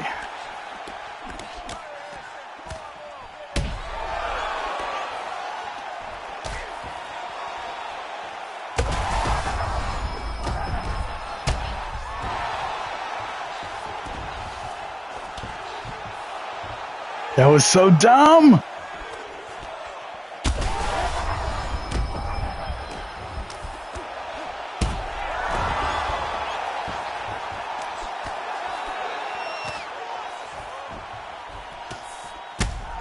Oh, no.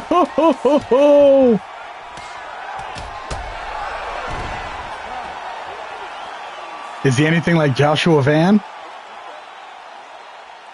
Oh my God. Bro, it looked like she caught that headshot. Oh, another movie I watched that's kind of fun. Villains.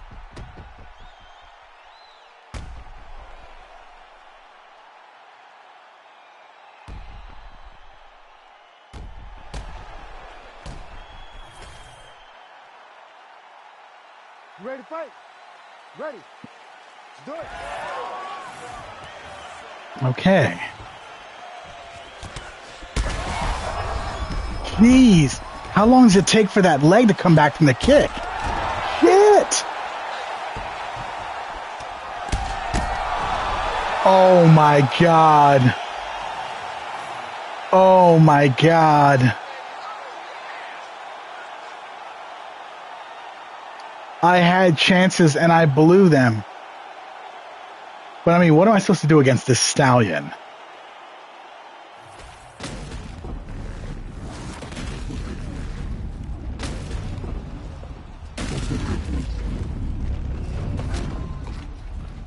Kayla Harrison is such a stallion. He looks like she dates Drake. Like, look at her. That's an absolute specimen.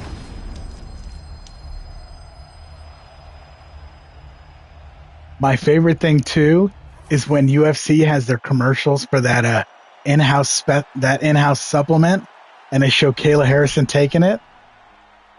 Right.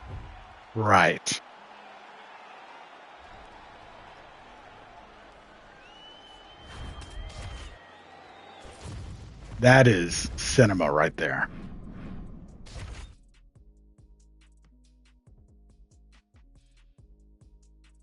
Absolute cinema.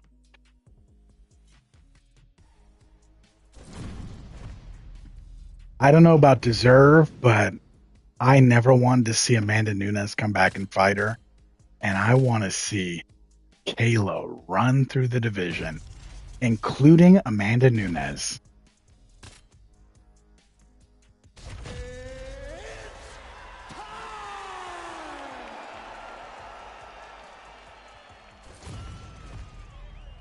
I guess I should have picked Charles Oliveira. I'm picking Ilya all day. Like a little gremlin. Scared and desperate.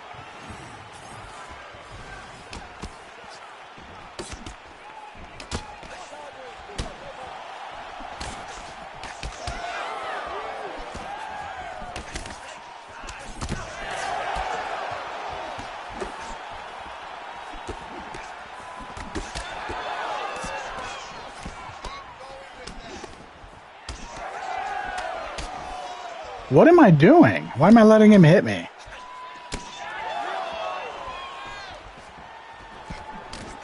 Where's she from? Jacqueline. Is she from PFL?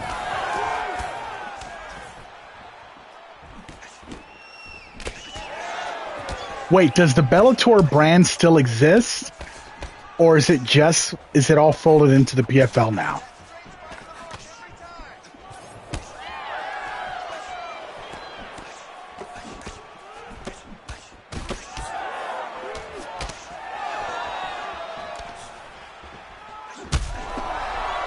So she was in the UFC and then got cut. Why do you have such faith in her?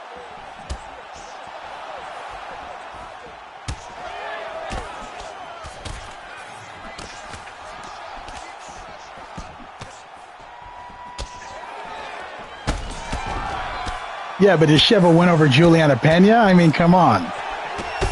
That's like having a win over Prime Anderson Silva.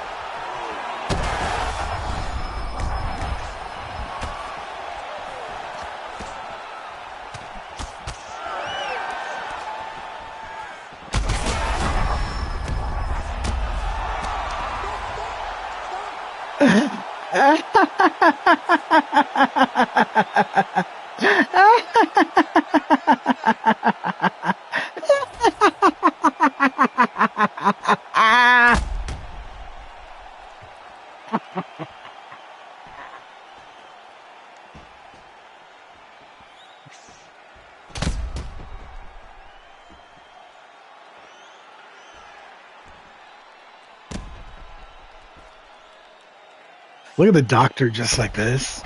Little goofball. What is he doing there? What is that animation? It's not the case. I don't think that. But alas, it is time for me to go eat. Thank you for watching, everyone. All the new people that checked in. Appreciate you. Rain, I'm going to go eat some food because I'm so hungry. All right, peace out, everybody. Bye-bye.